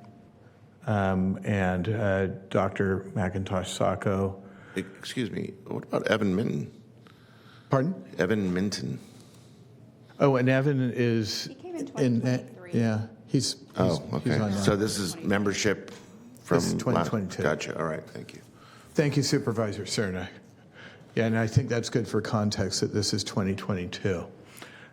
Lourdes Santana Sanchez is no longer on the board from District 2. District 3, Ryan Gallant, William Cho, and myself are still on the board. And then in District 4, we have Brad Luth. And District 5, Teresa Rivera. Sylvia Rodriguez has also termed out. The Mental Health Board experienced 3 resignations of members during 2022: Lauren Sheely, Jasmine Morales, and Lourdes Santana Sanchez. Ms. Lauren Sheely served as the chairperson for most of that year, with Corrine taking over, moving from vice chair to chair during the year. Lauren Bemis was the board secretary at that time, and that role is now fulfilled by William Cho. When Ms. Sheely resigned in August 2022, Corrine McIntosh Sacco was elected to that seat. And we also had 3 long-time members term out at the end of that year: Ann Arneal, Laura Bemis, and Sylvia Rodriguez. We have a number of standing committees that meet monthly. This is where the majority of our work as a board takes place. And those include the Adult System of Care Committee and the Children's System of Care Committee, the MHB Mental Health Board Budget Committee and Executive Committee, and then newly, as of October 2022, the Community Wellness Response Team Advisory Committee. In addition, MHB Mental Health Board members had liaison assignments to related advisory boards and commissions in order to facilitate a close working relationship. There are a number of advisory boards and commissions whose goals overlap with the Mental Health Board, and it adds to the effectiveness of our board by staying abreast of the work done while also reporting to these bodies the work that we are doing. And if you take a look at, there's a list there that includes the Alcohol and Drug Advisory Board, Behavioral Health Racial Equity Collaborative, the Cultural Competence Committee, First 5 Sacramento, Human Services Coordinating Council, National Alliance on Mental Illness, NAMI, Older Adult Commission, the Quality Improvement Committee, and the Sacramento County Maternal Mental Health Collaborative. All of those various bodies bring different perspectives and insight to the board that allows us to do our work with that insight. Goals are identified and agreed to with a majority vote at our board's annual retreat held in January. This year we held it on January 22, and our goals for the 2022 calendar year were established as monitoring the implementation of the priorities of the Division Behavioral Health Services, 4 policy-related goals that resulted in recommendations to the Board of Supervisors that will be discussed, and 2 process goals. And with that, I will hand this back to Corrine. Thank you. So I'm sure you're all aware that the mental health landscape here in Sacramento has been rapidly changing and evolving, and so we have been very busy trying to keep oversight on that. So in 2022, we had the goal of monitoring the development and implementation of new programs that were coming out of behavioral health services, including assisted outpatient treatment, or Laura's Law, the transformation of the Sacramento County Adult Mental Health Outpatient System, as well as the implementation of peer support specialist training, and the ongoing and ever-growing program for providing services to individuals experiencing homelessness. And we kept apprised of that by having Behavioral Health Services Division managers reporting and presenting at our respective systems of care committees on the status of implementation. And because we felt they're doing a good job, and no formal recommendations were issued on that. A policy goal in regards to improving school-based mental health services in Sacramento County. We had a series of presentations on this topic starting back in June 2020. As you know, the children's mental health is something that is becoming more alarming as we go. And so looking at schools as wellness centers, oftentimes that is the first and only place that youth are able to access mental health services. And so recommendations were made for not just behavioral health services, but also the Sacramento County Office of Education and Department of Health Services accelerating its Centers of Wellness program to increase the mental health services that are provided in schools, for behavioral health services and other county mental health providers delivering information on platforms that youth use, like TikTok and not MySpace, but Facebook and Instagram. And also that the Mental Health Board have youth board members that are empowered by having voting privileges. And Paul? Thank you, Corinne. Our 2022 goals and accomplishments. Recommendations include behavioral health services access staff should work with school personnel to encourage them to have a policy of making a warm handoff to access when they find that parents are not being assisted in making the access referral contact. BHS and SCOE should develop model memorandums of understanding between community-based agencies and school districts to streamline access to schools across Sacramento County so mental health clinicians and peer advocates can have easy access to campuses for provision of services to students on campus. And in that regard, that work between the behavioral health services and the Sacramento County Office of Education should support those MOUs. And also providing information to LGBTQ plus youth about alternative organizations in the community they can use as a supplement to the school referral process.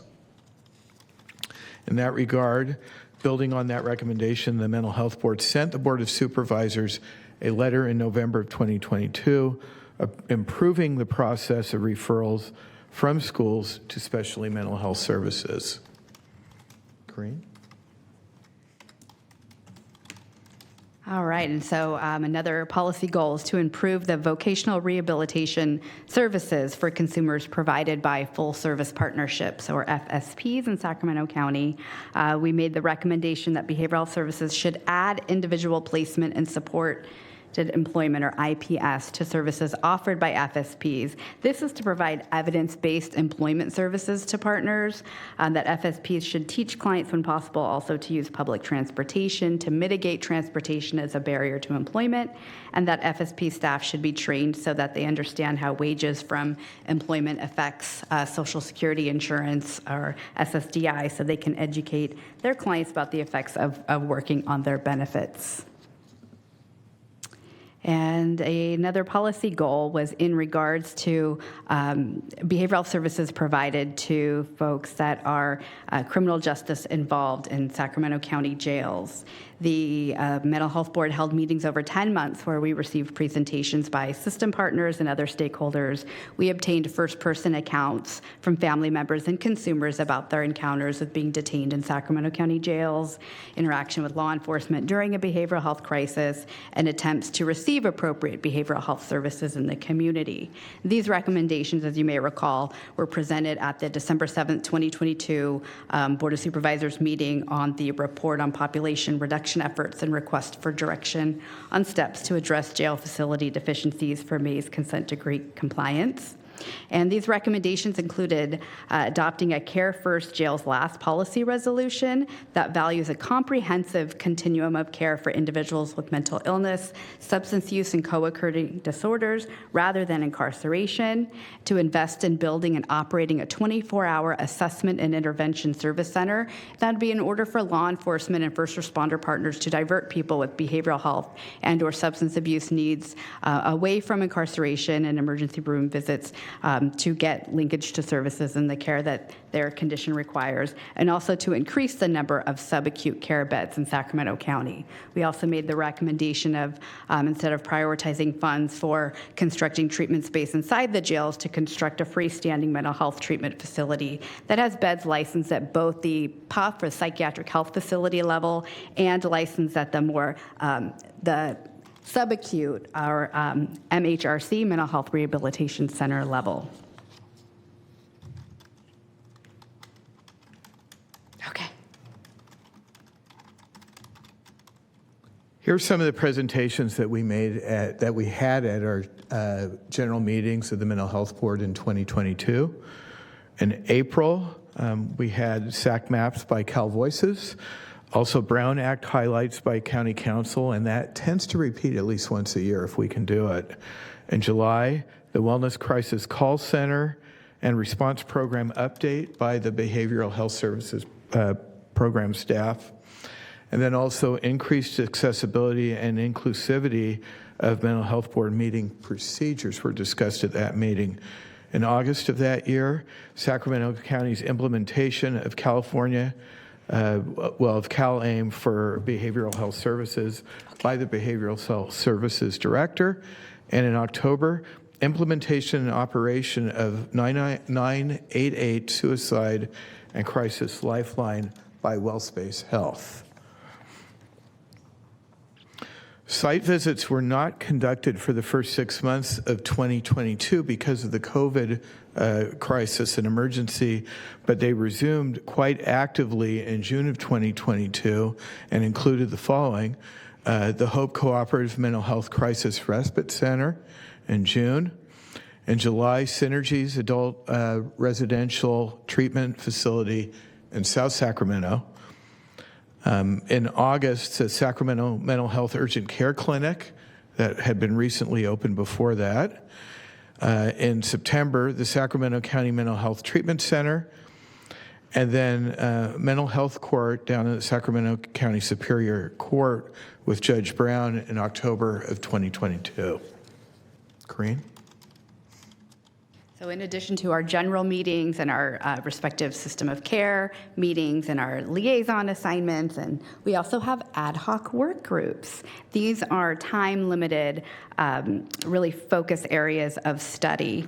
And we had two major ones for 2022. One was dedicated to psychiatric advanced directives, or known as PADS, and the other was dedicated to the Wellness Crisis Call Center and Response Program. For the PADS issue, the Mental Health Board did send a letter to this board in June 2022 recommending that Sacramento County participate in the Psychiatric Advanced Directives Multi-County Collaborative MHSA Innovations Project, and that is still in process.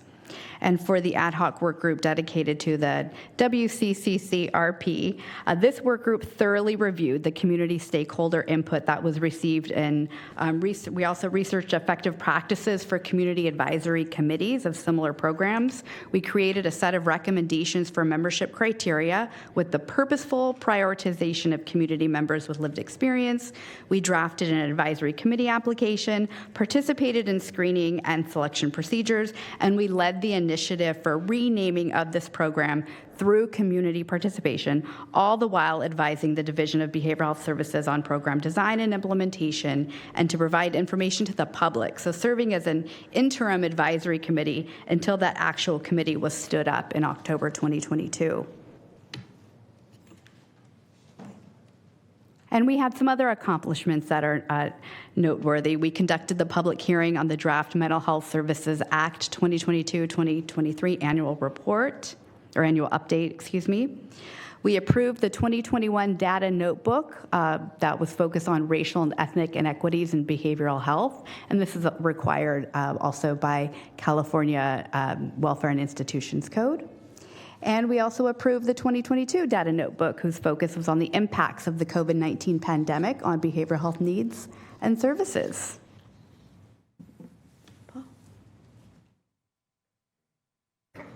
Other accomplishments in 2022.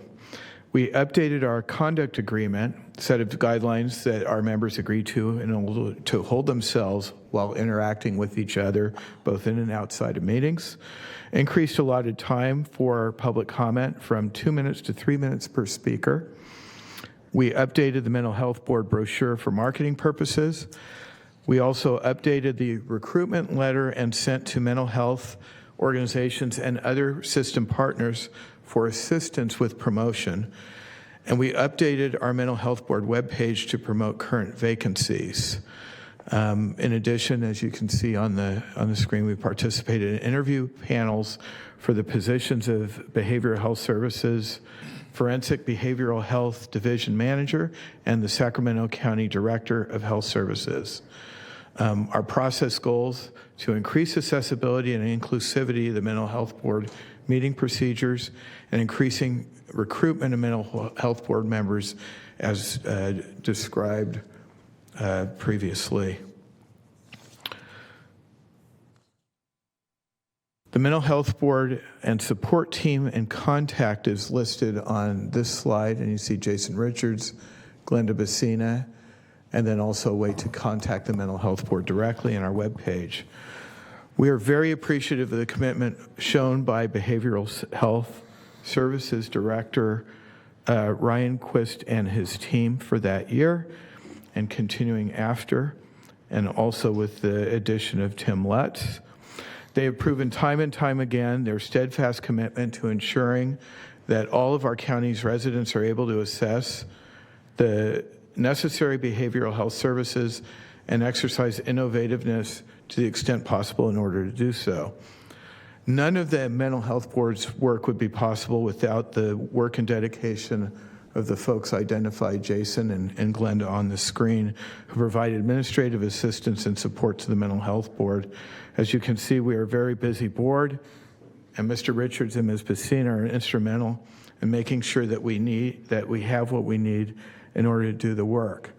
We are very dedicated to making the mental health system in Sacramento County optimal for the clients that need it the most, and we're appreciative to the Board of Supervisors for allowing us to advise them, oversee that, and advocate for those clients. Thank you to Supervisor Kennedy in his absence, Chair Desmond, and all the members of the Board of Supervisors. On behalf of the appointees that you selected to be on the Mental Health Board, we are available to answer any questions you may have. Thank you. Thank you, Paul and Dr. Sacco. Supervisor Cerna. Great, thank you. Appreciate the presentation, and since that last slide had my former assistant Glenda on there, I have to give a big shout out to Ms. Bassina. She's wonderful to work with, and I'm glad she's proven to be of great value in the capacity in which she's working now with the Mental Health Board. Was very curious in the presentation relative to the mention of ad hoc committees. One of the really important groups that I feel like I've had a little bit of influence in establishing and certainly encouraging over the years is our methamphetamine coalition. And so my question for you is, has there been, whether it's ad hoc work or free-form discussion at the Mental Health Board, has there been, in your experience, any robust discussion about the intersectionality between that particular substance and temporary permanent psychosis and its influence on mental health here in Sacramento County? And if not, is that a possible topic that the Mental Health Board might be able to take on, or maybe even assign someone, if there isn't already an assignment, to maybe work collaboratively with the coalition? I'm happy to take that question, and thank you for raising that issue. What comes to my mind is I'm familiar with that being a robust discussion in the Alcohol and Drug Advisory Board space. Up until, now, there's a Mental Health Board and there's the Alcohol and Drug Advisory Board, and the way that those two boards collaborate is by the Mental Health Board having a liaison assignment to that board. We are hoping to increase and grow our collaboration and cooperation, especially if the modernization proposal that's coming from the governor does pass. It will require a joining or a marrying of those two boards, known as a Behavioral Health Advisory Board, and I think that there would be a lot more growth and discussion of the topic you're raising should that go forward. And that is something that we can certainly take back to our board and see if anyone is willing and interested in adding that to their duties.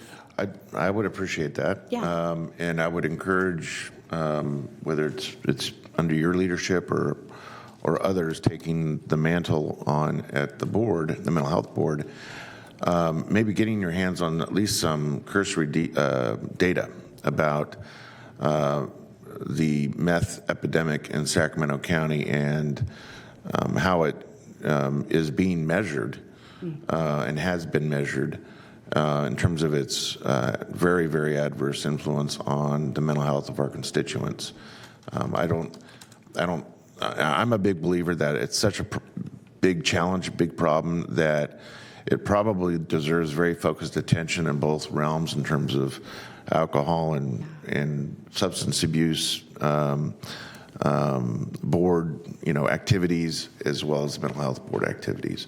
And I just pointed out because I think we all know, at least anecdotally, that unlike so many other challenges when it comes to SUD in our community, meth really has proven to be the substance that is, crippling our folks left and right when it comes to their ability to have prolonged mental health. And I just think it needs kind of an all-hands approach, and I certainly would strongly encourage the Mental Health Board to at least have that discussion amongst yourselves about how you might be able to play that integral role. Thank you for bringing that forward. Thank you, Supervisor Cerna. Supervisor Hume.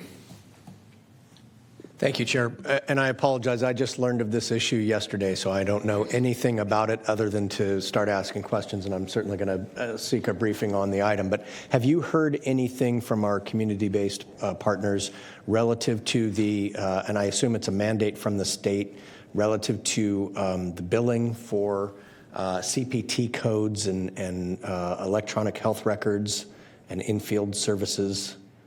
There's a transition that's going on. Have you I'm heard? thinking that's the implementation of CalAIM that took effect July 1st, 2023. I think that Dr. Ryan Quist, who I believe is on Zoom, would be, and maybe Director Lutz would be most informed at taking that question. But that is something that in the Mental Health Board general meetings, we do have our system partners and other stakeholders come and report how it's faring for them, what concerns they have, and we're able to facilitate a direct dialogue with behavioral health services leadership in order to troubleshoot and make sure that goes as seamless as possible. Okay, like I said, I didn't know the details of it, so thank you for tying it to CalAIM.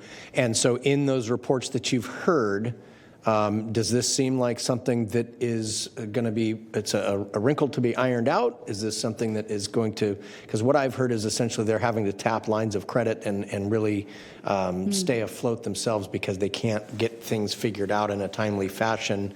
And I know it's kind of a timing issue, but when you're running on a shoestring budget, it can really present and a problem. providing such essential services Sure. too. I think like with any new program that gets rolled out, there may be a little hiccups that happen at first. But from my understanding, it's either been ironed out or it is in the process of being ironed out. And I'll pass it over to Director Lutz to see if he can help inform. And I our certainly don't response. want to derail the conversation here. I do intend to get briefed on this item, but Good morning, Supervisor. Still morning. Yes, Tim Lutz, Director of Health Services. Dr. Quist is also available via Zoom. This is tied to CalAIM and importantly payment reform.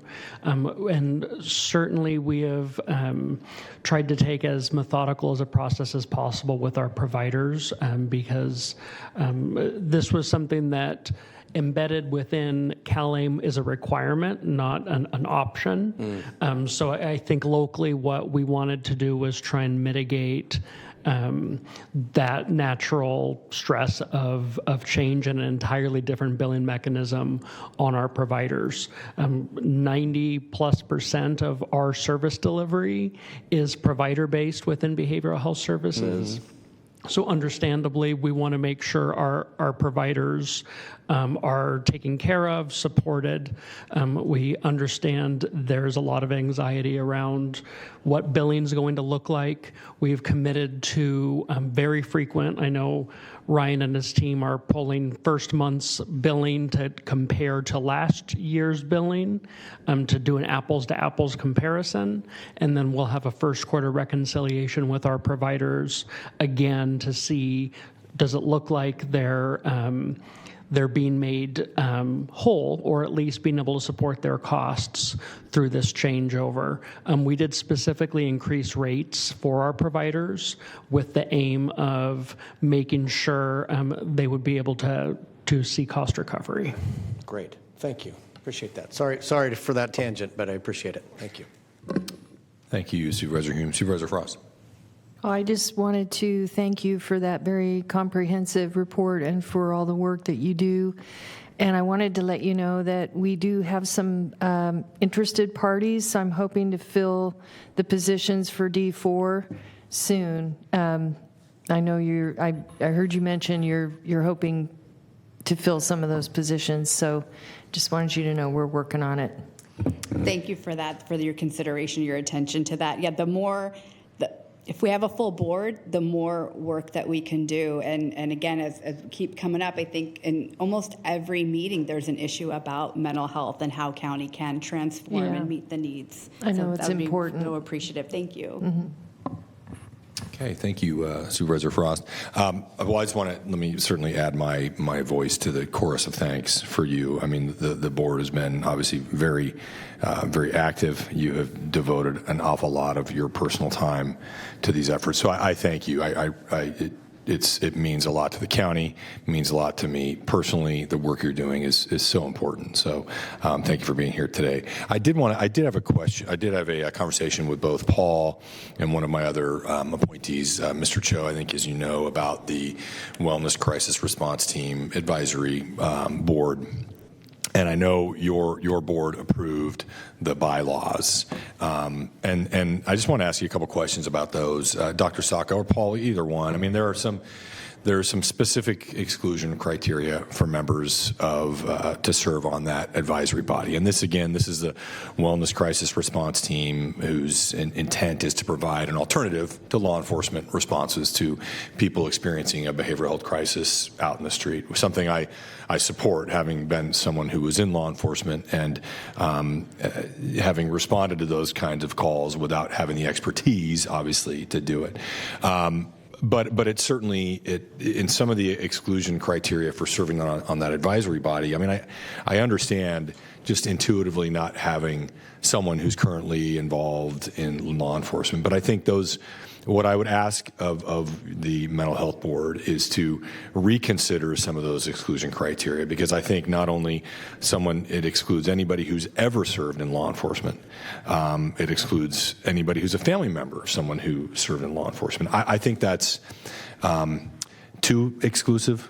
Corinne, that's my opinion about this. I think I've established myself as someone who tries to bring people together. I think hearing different perspectives is important.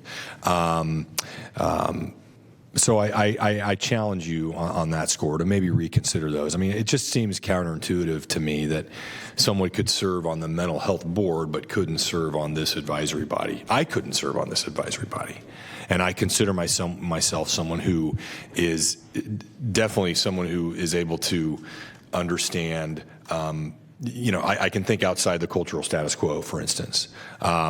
So I'm not, you can respond if you like, but those are just my concerns, and I just wanted to pass those along to you. Yeah, no, thank you for bringing that up and really naming that, because it has been chatter, if you will, that's come up. And I think it's important to think about that. These are open meetings, so anyone can attend the meeting where there's no exclusionary criteria about that. And in the extensive research that our ad hoc work group did and dedicated to this issue, and researching how other similar citizen advisory bodies for programs such as Denver Star or Cahoots in Oregon, how they're run, there's a purposeful prioritization of those with lived experience, especially if they've had negative experiences with law enforcement during a behavioral health crisis. And so to have a psychologically safe space, that was our intention of having that exclusion criteria. And exclusion may be a very strong word that we do need to go back and reconsider. But I can, as someone who's been involved in the ad hoc work group, as well as pretty close with behavioral health services in the implementation of the program, I can tell you that there have been conversations with law enforcement working on how do we have a bidirectionality, the functioning of the program. So it's not that their voices are excluded or we're not talking to them. It really is more about the citizen advisory body space. And point taken, we can go back and definitely look at that and see if that's something that advisory body, a subcommittee of the Mental Health Board, is willing to revisit. Okay, thank you. I appreciate that. And I'll ask, staff the question, because I think that the alternative response, as important as it is, I think to maximize its efficiency, I think the county needs to be having discussions, obviously, with law enforcement and with fire about, okay, what's the kind of the best path to do that, and to also identify situations where, hey, both of us may be going out there. because that is the reality that's going to happen. Maybe I'm looking at either Ann or Eric. I don't see Siobhan here, but can you describe maybe some of those efforts to maybe to be having those? Are those discussions happening, Eric? Yes, so Eric Jones, Deputy County Executive, Public Safety and Justice, and yes, we've been working with Director Lutz and Dr. Quist to reinitiate some meetings because of the bidirectionalities exactly as stated and the input from law enforcement on that. Okay, and fire as well. I think make sure we don't leave them out of the conversation because they're obviously responding to a lot of these situations as well. And again, my objective is to have the most efficient system that gets the help in the best way to the highest number of people, right? So I think we share the same goal. Absolutely. And since you raised that, I'd like to share that just yesterday afternoon, the Mental Health Board had a site visit of the Community Wellness Response Team's operation at the Behavioral Health Services Division. We're kind of getting away from 2022 and going into our 2023 work, but I will share with you the feedback that we received from that program's coordinators and the peer supports that go out on the calls is that if they're responding to a call, let's say here in downtown Sacramento, parking will be a time barrier for them. They're spending a lot of time trying to find parking because they don't have a marked car. They don't have the privilege that fire or police would have. So right there is a great example of a conversation that needs to happen. How do we and work that derives these together? from state statute, right? those exemptions, yeah. Yeah. Well, that's a very good example. I appreciate that. So, okay, well, thank you for the work you're doing. And also, as a supplement to that, we noted that you specifically mentioned both the family portion of that exclusion and the whoever served portion of that exclusion. And that will be something that we continue to address. We actually had previous conversations about the exclusionary language, and it is subject to some modification based on those discussions. Thanks. Thank you. Maybe Thank I'm you, Mr. Desmond. Pollyannish at times, but I do think that you shouldn't underestimate the power influence that you have on people in law enforcement to think of things differently as they have, I think more interactions and are educated about really some of these challenges that people experience and the challenges and concerns alternative responders experience as well. So, don't discount that because I think that's important and can be very powerful. So, okay. Any public comment on this item? We do. We have at least a couple callers, maybe just one. Thank you, Dr. Sacco and Paul, for being here. Thank you for the opportunity. Thank you, Mr. Chair and members of the board. Okay, please transfer the first caller. Hi, caller. Please start with your comments. You have 2 minutes. Thank you, Flo. Good morning, board. My name is Mackenzie Wilson, and I'm an organizer with Decarcerate Sacramento. I really want to, I think I'll start by saying I just hope I get a little leniency the way that the other public commenters have, because I promise I have a final sentence. I want to uplift the work that the Mental Health Board has been doing. Y'all are powerful, and we really give thanks for what you've done. I think today I'm going to focus, and I will email these recommendations to you, but it was something that Dr. McIntosh did highlight was the recommendations around meeting compliance with the Mays consent decree. I will be reading directly from the report, and like I said, I will be emailing it to you. I'll start by starting with the fact that it names the two factors primarily determine the number of people in the jail, the number of admissions and the length of stay, meaning that the amount of time a person that means that it is being driven by the amount of time that people spend incarcerated. And Sacramento County jail rates are higher than almost all other counties that have our population sizes. Nearly 70% of our local jail population on any given day is made up of people who have been booked 2 or more times. According to the data from the Sacramento Sheriff's Office, people with mental health diagnosis who receive mental health services during incarceration comprise of 2/3 of the population detained in its jails, making our jail one of the largest behavioral health providers in the county, a service it is not designed to provide. The mental health population that enters the Sacramento County, the mental health population of Sacramento County enters our jail more often for warrants such as holds and violations as compared to the larger jail population. As of right now, 1/3 of our jail population and bookings include people with severe mental health crisis. And of those with severe mental illness, 25% of them are screened as homeless, meaning that there's a significant portion of the bookings with complex needs in the community involving housing and mental health services. The recommendations I'm about to read are in line with the American Psychiatric Association, and the recommendations are of the American Public Health Association. I really appreciate these recommendations because these are all an alternative to building the mental health jail that we're about to spend $1 billion on.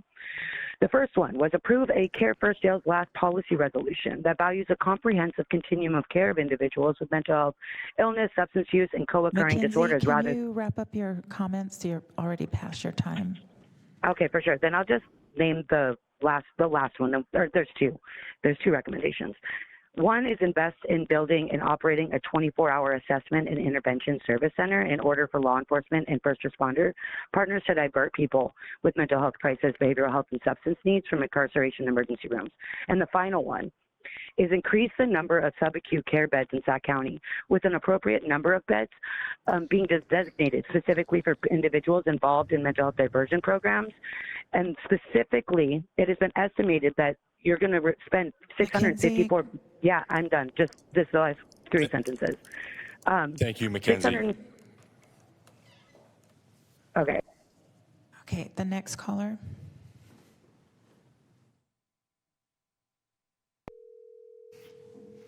Hi, caller. Please start with your comments. You have 2 minutes. Greetings, Board of Supervisors.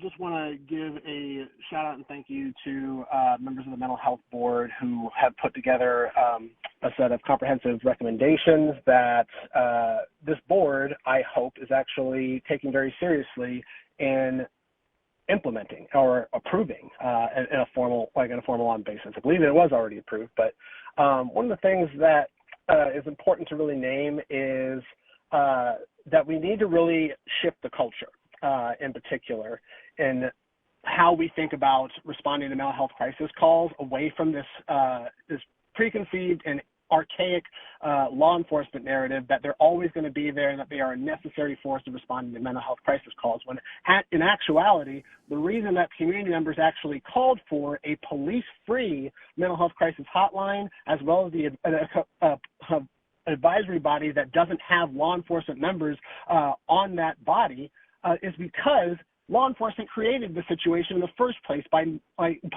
killing and murdering loved ones in a mental health crisis call as recently as last year.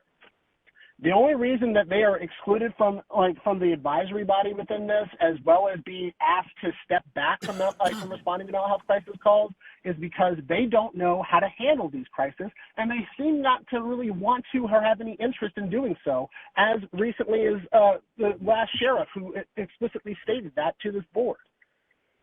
I really think we really need to be focusing our shifting resources into to our other first responders, which are our healthcare workers, particularly addressing the immense staff shortage when it comes to behavioral health workers. And if we actually gave the Health and Human Services departments increased funding and provide flexible shifts in their hiring so that they could hire more behavioral health specialists and mental health workers in pay parity with the sheriff's deputies, who make hundreds of thousands of dollars every year Keon, to can do you less wrap up and your less work. comments? It would be immensely beneficial and actually go a long way to addressing the recommendations that are that the Mental Health Board has provided. Thank you. Okay, and that concludes your public comments. Okay. Thank you. Well, let's receive and file, and we look forward to continuing the conversation. Thank you. Okay, item 45, excuse me, is the Sorrento Road and Rezone and Use Permit Project, a community plan amendment, rezone, use permit, and design review for a new 4-story office building and warehouse on a 5.4-acre parcel located at 7945 Sorrento Road in the Rio Linda Alberta community. And the environmental document is a mitigated negative declaration. Hello, Jessica. Hello. Good morning, Chair and Board. Jessica Brandt, Principal Planner with Planning and Environmental Review. I'm here to give you a presentation on the Sorrento Road rezone and use permit. So this project is located at 7945 Sorrento Road at the intersection of Sorrento Road with West Alberta Road in the Rio Linda Alberta community. The subject property consists of a single parcel that's about 5.5 acres. It's shaped like a long, narrow triangle. So current improvements on the site are minimal. This is looking west from Sorrento Road, and you can see the grain silos, which are empty. And then some electric power towers in the back. There is an easement along the south end of the site, and then fencing surrounding. The silos that you see in this picture are expected to remain, and I'll show some design of the proposed development, and you can see how they're integrated in. So the entitlement requested, the reason for the request is that 2 local contractors wish to use this property as a base of operations. They're looking to put an office and warehouse and related storage and auto repair and other facilities to run their business from here. The reason why they need the entitlements is that the current community plan for the designation for the site is industrial reserve, and the zoning for the site is interim agricultural reserve. And so they need the rezone in order to develop out the site. So the request is to move to a light industrial community plan designation and zoning designation on the site. Also, to develop out like they would like, they are looking to request a use permit to allow a 4-story office building. This would exceed the gross floor area of office space for an M1 zone, and so that's part of the request, as well as the design review. And you can see here, this is the community plan land use amendment from industrial reserve to M1, light industrial. And then again, the zoning designation is interim agricultural reserve, and this would also go to light industrial or M1. The environmental document that was prepared for this is a mitigated negative declaration. The 30-day public review period is complete. There were a number of impacts discussed, but the ultimate determination was that there was a less than significant impact with the implementation of some mitigation measures. Here's the site exhibit, and I do want to highlight a few items on here. West Alberta is to the right here, so north is facing to the right. They plan to have significant landscaping and a detention basin at the front or the north side of the property. I know it's a little hard to see, sorry. And then the silos, which are already there, followed by their office building, and then a warehouse, work yard, another detention pond, and then continuing to work south. The remainder of the property would remain grassland and open as is. I also want to point out that the site improvements do require some improvements to the roadways. So there would be curb gutter sidewalk on Alberta Boulevard, and then there would be additional paving and gutter along Sorrento Road, and then there would be a bulb out at the end of Sorrento Road. I believe there was a public comment asking about access to an equestrian facility that's to the west across the railroad tracks. That would be maintained, and staff actually believes this will improve the access to that site. If I could. Excuse me. Yes, Supervisor Rao. Thank you, Mr. Chair. I appreciate you bringing this up, and this was brought to my attention yesterday. But I think it's more than just access. I think it's also safety. So in terms of the turning movements, that especially for turning movements for folks that are trailering horses. So maybe you can speak to those improvements that maybe you were just about to finish that list before I interrupted, but could you speak to the safety concern specifically? Yeah, so I think the safety concerns are coming in and out from West Alberta because it is a very quick road. The project itself is not going to include any sort of like right turn pocket or anything like that. It will improve this little stretch here and provide a little more shoulder for someone who is coming in from the west to make that right turn onto Sorrento. There is also some discussion with the Western Area Power Association, WAPA, that as actually to the east of this site that shares the Sorrento access on potentially coordinating some additional improvements to Sorrento. And that would also probably include some improvements to the left turn on West Alberta. There's nothing finalized yet, but that discussion is ongoing.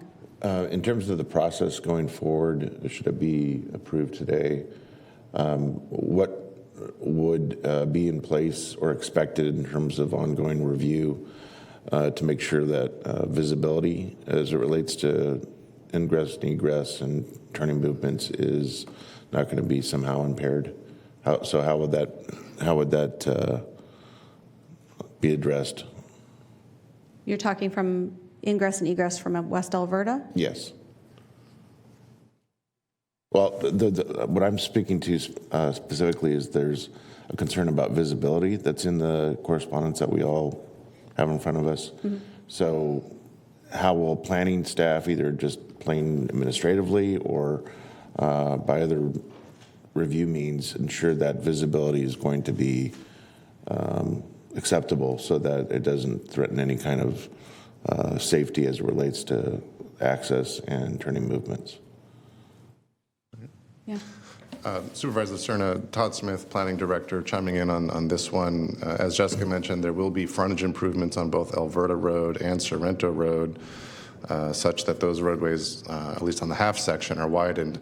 Ultimately, when we, not just planning staff, but SIPs, Site Improvements and Permits section, and our Department of Transportation folks are reviewing the improvement plans as those come in for eventual review by the county. We have to make sure that those improvement plans are compliant with the county site improvement standards, which includes a check for, I believe, visibility and any potentially unsafe circumstances. Including landscaping, I would assume? Correct. We want to make sure the landscaping isn't going to be screening any potential line of sight issues. Line of sight issues. Okay, that's all. Thank you. Okay, thank you. Okay, so moving on from the site plan, I'm going to move on to some of the exhibits. This is the warehouse that will be sort of at the center of the property. And then this is the office exhibit. These are elevations of the office and then also some improvements that will go in and around the silos.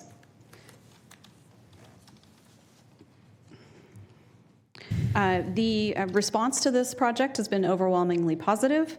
The Design Review Advisory Committee we actually put enthusiastic on this slide, and it was true. They were very appreciative of the novel design and also the nod to the agrarian uses in and around the area. They also were comfortable with the inclusion of company logos on the silos. And so they are recommending that the board find the project in substantial compliance with the design guidelines. The Rio Linda Alberta Community Planning Advisory Council also met.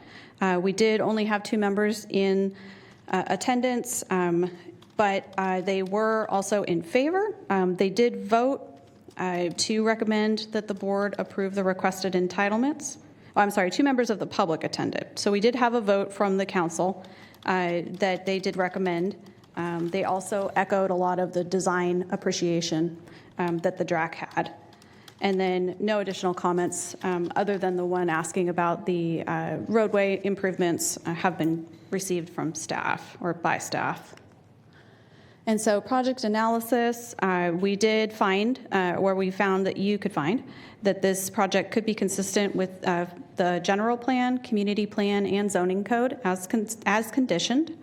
That it is compatible with surrounding zoning and land uses. There's no significant environmental concerns. And the proposed community plan amendment and rezone to light industrial is a logical progression in the development of this portion of the Rio Linda Alberta community. And then there are a few key conditions of approval that I've highlighted up here. And then finally, our staff recommendation on this project today is approval. And these are the action items, should you so choose. And with that, I end my presentation. Thank you. Thank you, Jessica. I think we have the applicant's agent here for questions, and if necessary, and they would need to be sworn in, correct? Yeah, I'll go ahead and swear everyone in now. So if any of you are planning to speak on this item or the next item, I'll go ahead and swear you in now. If you wish, so please raise your right hand and the appropriate response is I do. Do you swear that the testimony you are about to give this board is the truth? So help you God. If you do not swear, do you so affirm? I do. And when you get to the podium, please state your name for the record in the statement, I have been sworn. I almost said good morning, but it's actually afternoon.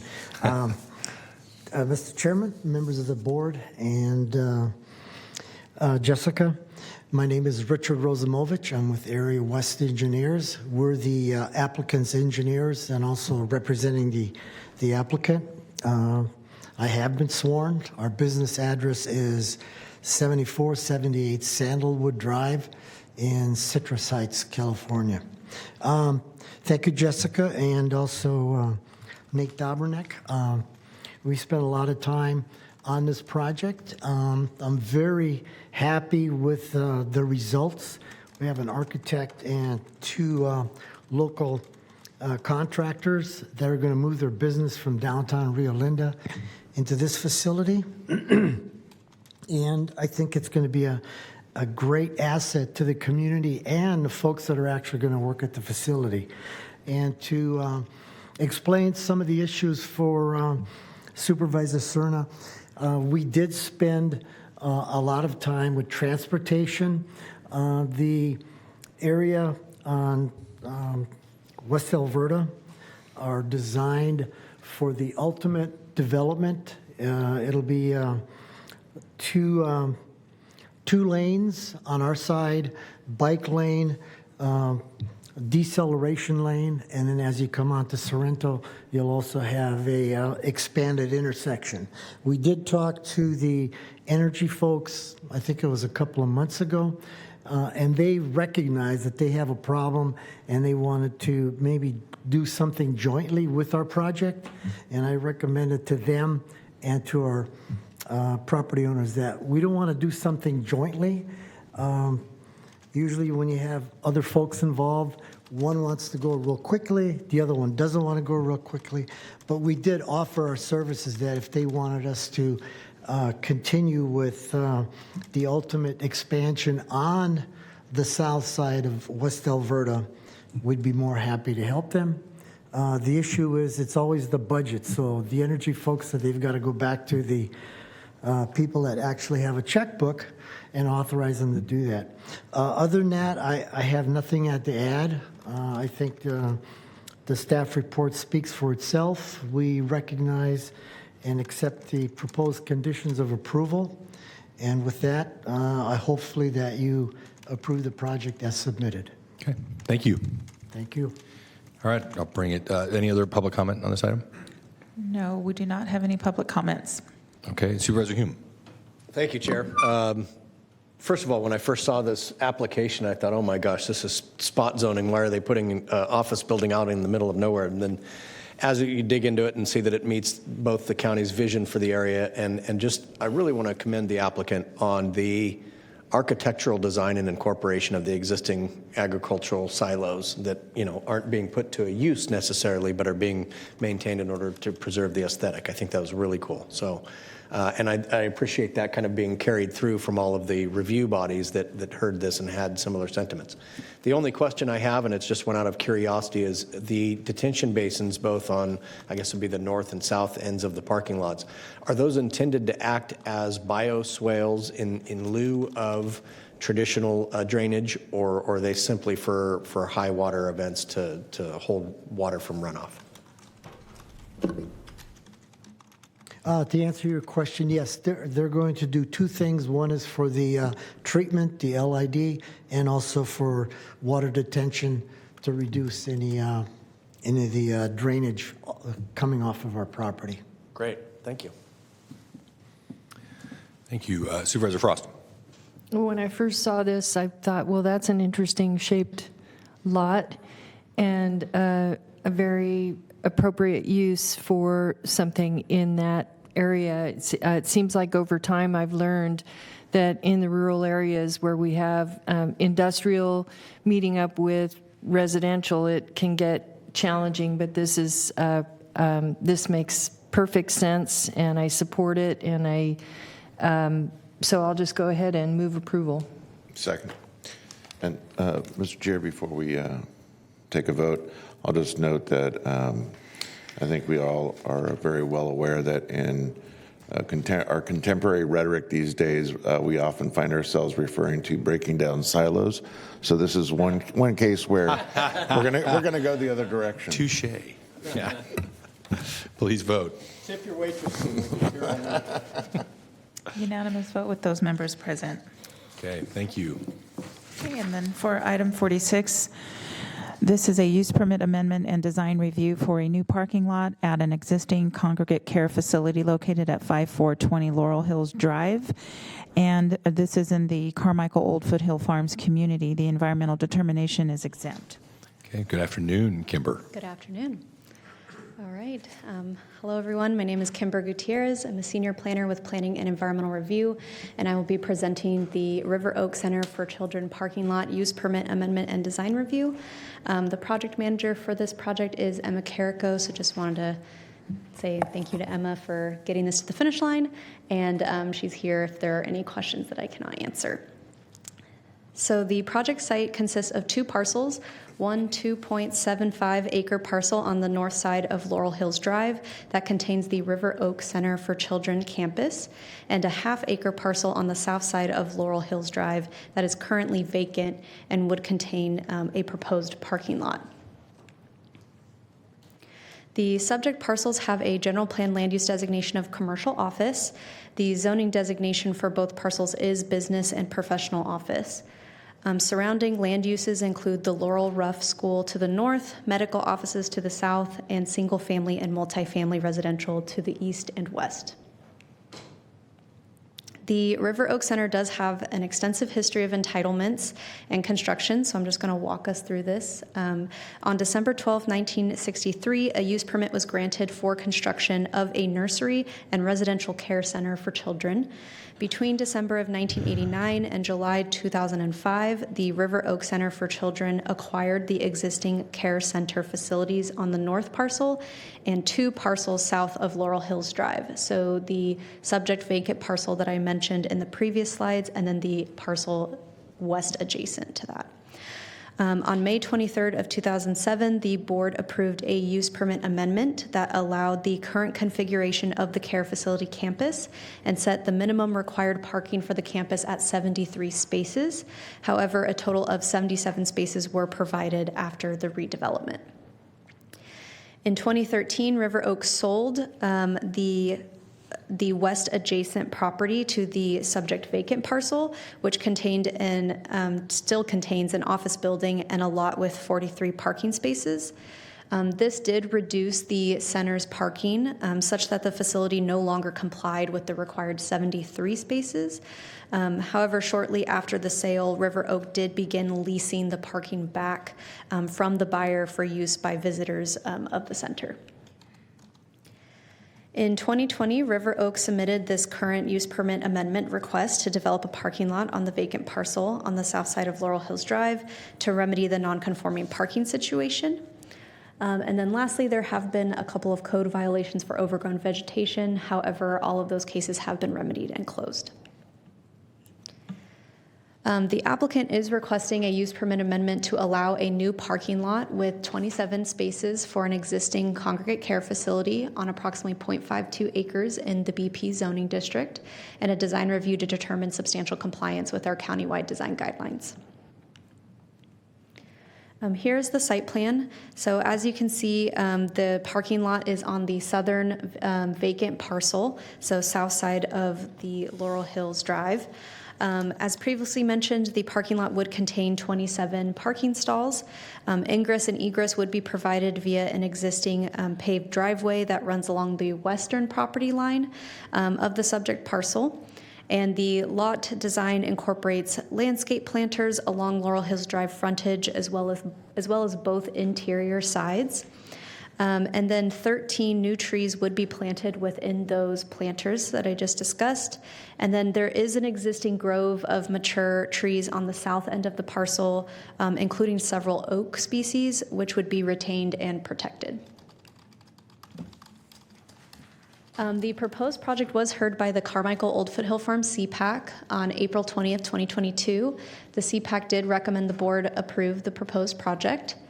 The project was also heard by the Design Review Advisory Committee on August 25th of 2022, and the DRAC did find that the proposed project could be in substantial compliance with the countywide design guidelines. And then the proposed project was also heard by the Planning Commission on June 12th of this year, and the Commission did recommend the board approve the proposed project. So staff has reviewed the project, has found it consistent with the general plan, community plan, and zoning code. It got unanimous support at all of the advisory bodies, and therefore staff is recommending approval to recommend the board take the following actions, which is to recognize the exempt status of the request under section 15311B of the California Environmental Quality Act, approve the use permit amendment, and find the project in substantial compliance with the design guidelines subject to findings and conditions. And that concludes my presentation. Okay, thank you, Kimber. I know we have Mr. Earl, correct? You've already been sworn, available for questions if necessary. Do we have any public comment on the item? We do not have any public comments. Okay, well, Kimber, I thank you for staff's work on this. I'm very supportive, and I'll move staff recommendation. Thank you. Please vote. Unanimous vote with those members present. Okay, well, that concludes our morning business, so we will recess to closed session with a few litigation cases and a labor case to discuss, and be back here at 2 p.m., correct?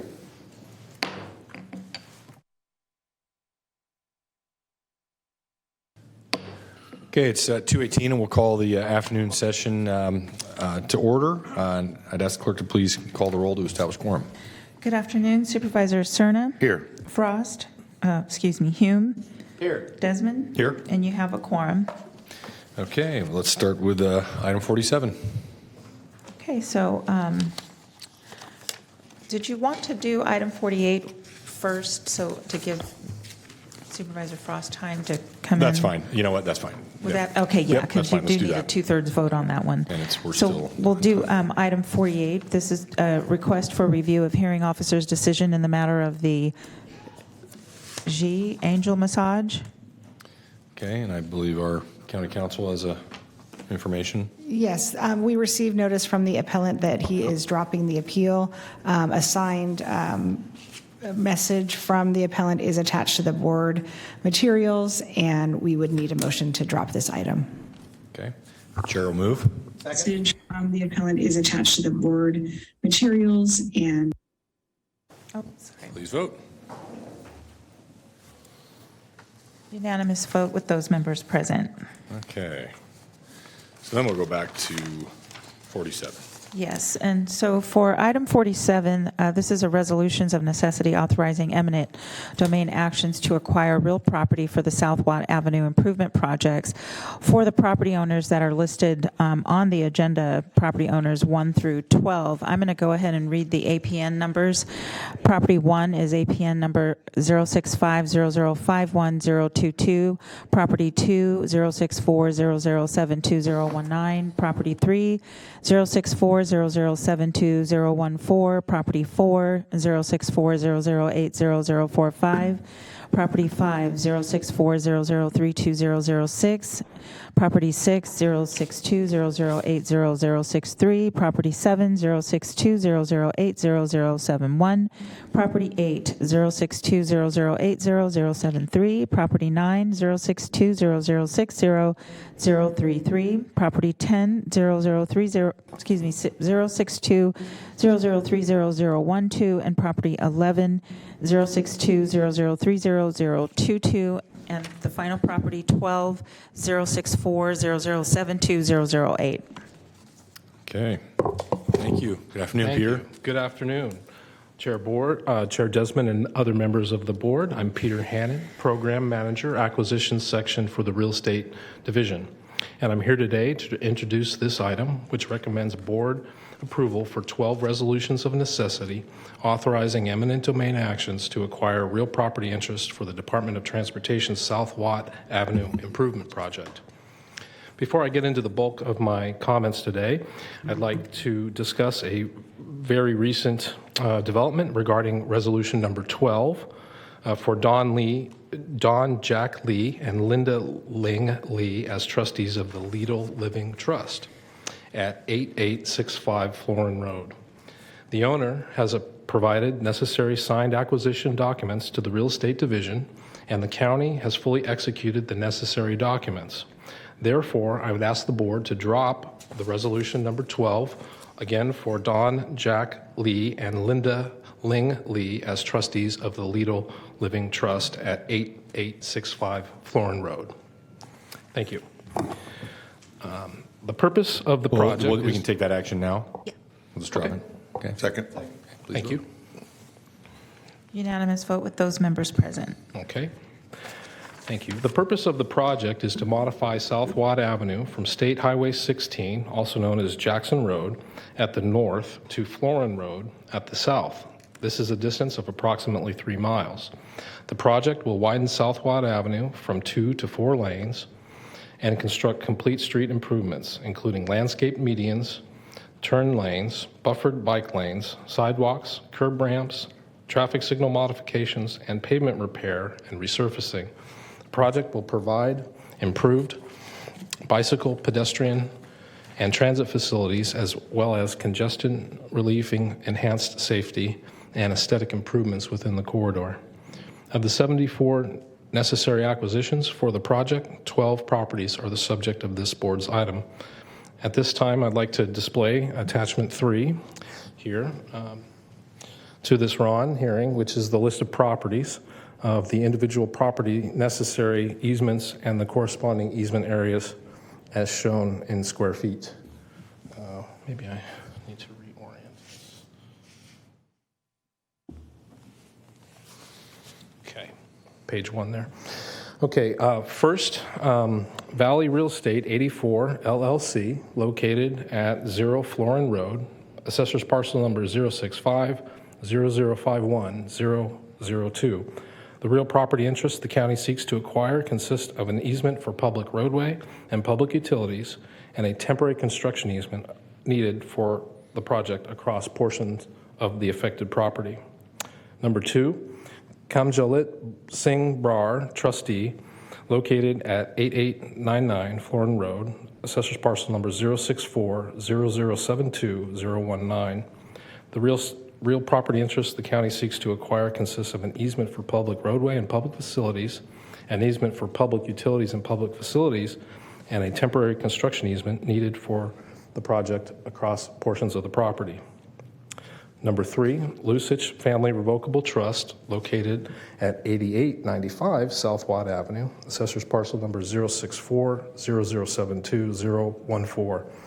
The real property interest the county seeks to acquire consists of an easement for public roadway and public utilities, an easement for public utilities and public facilities, and a temporary construction easement across portions of the property. Number 4, Abdul Qayyum and Naveed Iqbal, located at 7040 Bandy Road, assessor's parcel number 064-0080-045. The real property interest the county seeks to acquire consists of an easement for public utilities and public facilities and a temporary construction easement needed for the project across portions of the affected property.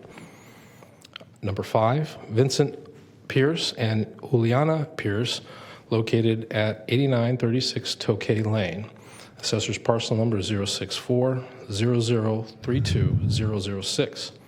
The real property interest the county seeks to acquire consists of an easement for public roadway and public utilities, an easement for public utilities and public facilities, and a temporary construction easement needed for the project across portions of the affected property. Number 6, Hunt Revocable Living Trust, located at 5800 South Watt Avenue, assessor's parcel number 062-0080-063. The real property interest the county seeks to acquire consists of an easement for public roadway and public utilities, an easement for public utilities and public facilities, and a temporary construction easement needed for the project across portions of the affected property. Item number 7, Hunt Investment Properties, located at 5750 South Watt Avenue, assessor's parcel number 062-0080-071. The real property interest the county seeks to acquire consists of an easement for public roadway and public utilities, an easement for public utilities and public facilities, and a temporary construction easement needed for the project across portions of the affected property. Item number 8, SWCA 8870 Fruit Ridge Road, LLC, located at 8870 Fruit Ridge Road, assessor's parcel number 062-0080-073. The real property interest the county seeks to acquire consists of an easement for public roadway and public utilities, easement for public utilities and public facilities, and a temporary construction easement needed for the project across portions of the affected property. Excuse me, Mr. Chair. I don't know if you wanted to change your chart as you. Oh, well, thank you, Supervisor. Yes, there we go. Better. Thank you. Okay, number 9, TA Watt, LLC, located at 0 Florin, Elk Grove Florin Road, APN 062-0060-033. The real property interest the county seeks to acquire consists of an easement for public roadway and public utilities, an easement for public utilities and public facilities, and a temporary construction easement needed for the project across portions of the property. Number 10, Holt of California, a California corporation, located at 8981 Osage Avenue, assessor's parcel number 062-0030-012. The real property interest the county seeks to acquire consists of an easement for public roadway and public utilities, an easement for public utilities and public facilities, and an easement for temporary construction needed for the project across portions of the affected property. Number 11, Holt of California, California Corporation, this one located at 8900 Fruit Ridge Road, assessor's parcel number 062-0030-022. The real property interest the county seeks to acquire consists of an easement for public roadway and public utilities, an easement for public utilities and public facilities, and a temporary construction easement needed for the project across a portion of the affected property. And then lastly, Lido Living Trust, which we have dismissed the resolution necessity just moments ago. The county obtained appraisals for the affected properties from an independent appraiser and presented offers to the respective property owners for the purchase of the various easement interests I just mentioned and that are displayed on attachment 3. The county's negotiations with these remaining owners have reached impasse. The county is thus unable to secure the necessary easement interest in the subject properties under the current circumstances. Today's resolutions of necessity and anticipated eminent domain actions will provide for possession of the real property interests and construction of the project while the county proceeds to acquire the easements through eminent domain if necessary. Information to support the required statutory resolution of necessity findings is contained within the staff report included with the agenda packet along with owner contact histories. Notices of intention to seek approval of the resolution's necessity were mailed to the respective property owners by registered mail and standard mail at least 15 days in advance of this hearing. If you have any questions regarding the project or any of the properties I mentioned, or other project team members currently present are here and available to address those concerns and questions for you. Thank you. Okay. Thank you, Peter. Don't see any board members queued up to speak. Do we have any public comment on any of the 11 items? We do have one person in chambers. Mr. Todd Thompson. Great, thank you. Good afternoon. Good afternoon. I'm the CFO here representing Holta, California, and I just wanted to get on record that we're working with the county diligently to come to final terms and conditions with these two properties. And we do not desire to have it go through an eminent domain process. It's just time kind of ran out on us, and I think we're pretty close. It relates to both parcels, both for the permanent and temporary. Not really value, it's just some of the logistical stuff as it relates to the raw property we have, and then also our business operations for the other parcel. Okay. Thank you. Thank you very much. Any other public comment by phone? We do not have anyone on the phone. Supervisor Hume. I just want to say I appreciate the speaker being here in chambers. We certainly seek to have willing seller, willing buyer. That's always easier. And so with that, I'd move the item. Do I need to read these into? Do we have to take each one separately, I believe? We do. So I'll second ahead of time. So this one's on property, was that on property 10? I'm sorry. Well, why don't we start from the top? Yeah, okay. Item 1. Let's just do I that. Is thought that he okay was with you, Supervisor Hume? Sure. So I'll move authorize eminent domain actions for the real property, starting with APN 0650051-0022. Second. Okay, please vote.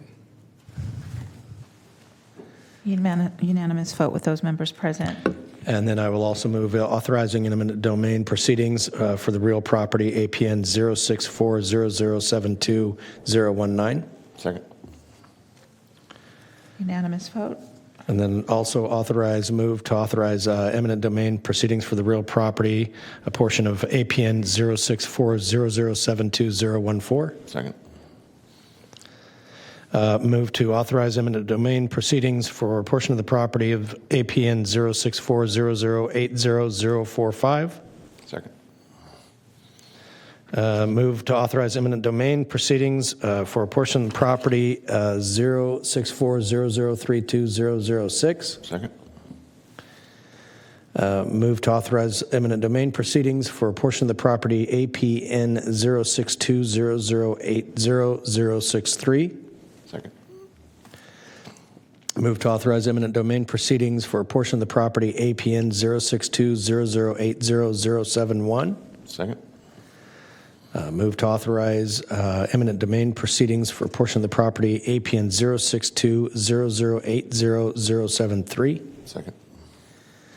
Move to authorize eminent domain proceedings for a portion of the property APN 0620060-033. Second. And move to authorize eminent domain proceedings, portion of the property APN 0620030-012. Second. And move to authorize eminent domain proceedings, portion of the property APN 0620030-022. Second. Okay. Concludes the item. Thank you, Mr. Thompson. Thank you, Peter. All right, so now we'll move on to item 49. Yes, this is your own ranks appointments to boards and commissions. And I think we'll take up the NACO item. Supervisor Kennedy has requested that we continue the Regional Water Authority appointments. Okay, we'll continue that one, Regional Water Authority, to September 12th, and then we do need action for NACO. Okay, well, I'm currently the board representative, and I'd like to continue if that's the will of the board. Please.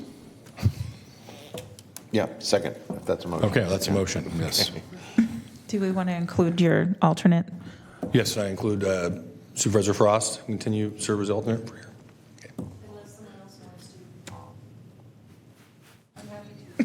Okay. So we have a motion for Supervisor Desmond and Supervisor Frost as the alternate. Okay.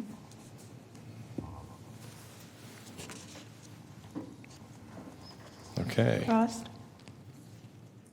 Ms. Frost, do you want to cast your vote? Unanimous vote. Okay. Now our board nominations, number 50. Okay, so for your nominations on item 50, you're continuing to September 12th. Community Review Commission, Sacramento County Youth Commission, continuing to September 26th. Cordova Community Planning Advisory Council, Rio Linda Alberta Community Planning Advisory Council, Sacramento County Commission on the Status of Women and Girls, and the Vineyard Area Community Planning Advisory Council. You're continuing to October 17th, the Area for Agency on Aging Advisory Council, Cemetery Advisory Commission, Delta Citizens Municipal Advisory Council, GALT, Arno Cemetery District, Human Services Coordinating Council, and the Southeast Area Community Planning Advisory Council, and the Sylvan Cemetery District. And your matters today, we have the Assessment Appeals Board. Chiefs recommend reappointing Manaz Kazari and continue the remainder to October 17th. Thank you. North Highlands Foothill Farms Community Planning Advisory Council, Mr. Desmond. Continue to September 12th. Public Financing Authority on the County of Sacramento Metro Air Park Enhanced Infrastructure Financing District. Chiefs recommend reappointing Matthew Kiesling and Michael Whipple. Great. Sacramento County Alcohol and Drug Advisory Board. Chiefs recommend reappointing Christian Landaverde, nominate Jermel Taylor, and nominate Diana Burdick. Continue remainder to October 17th. Great. Sacramento Environmental Commission. Chiefs recommend reappointing Laura Nickerson. Continue remainder to October 17th. Sheriff's Outreach Community Advisory Board. I do have a note here that all districts are continuing to October 17th. Yes, please. Yes. Are we still on with that? Okay, great. And that concludes your nominations. Okay. So we'll move to our county executive comments. No comments today, thank you. Okay. Thank you. And then I'll turn to my colleague, Supervisor Cerna. Thank you, Mr. Chair.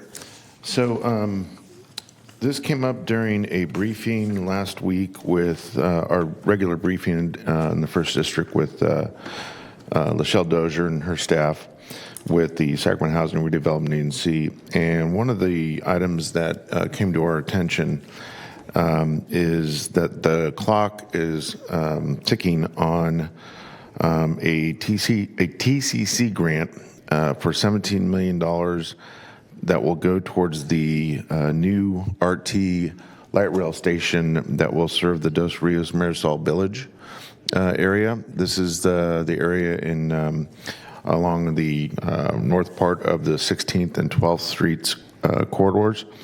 And we're at a point now, it's my understanding we're at a point that we're looking at any kind of creative way to not lose the $17 million. And one of the alternatives that I suggested out loud in the course of brainstorming was looking at the bonding capacity that we might have at the county or the city or both, maybe as a way to bridge funding for this.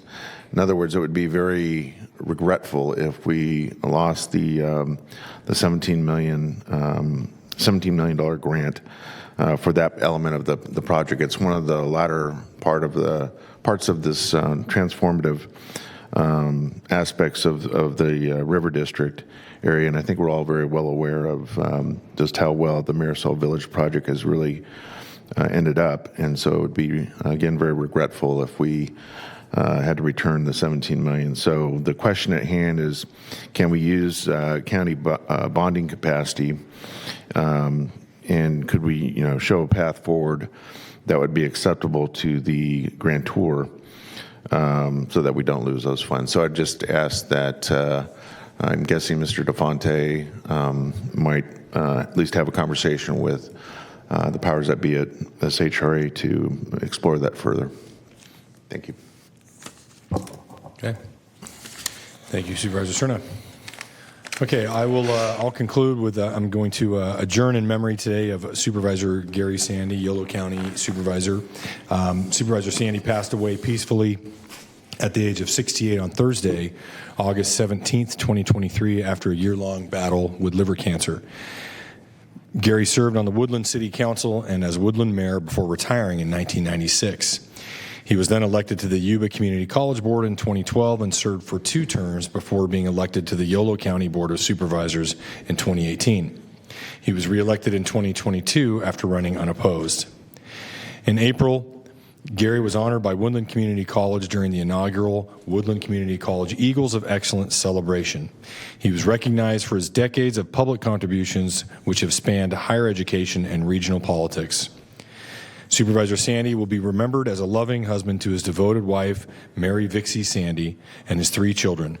His dedication, compassion, and unwavering commitment to making a positive impact on the lives of others will be remembered for generations to come. And I adjourn our session today in memory of Supervisor Gary Sandy.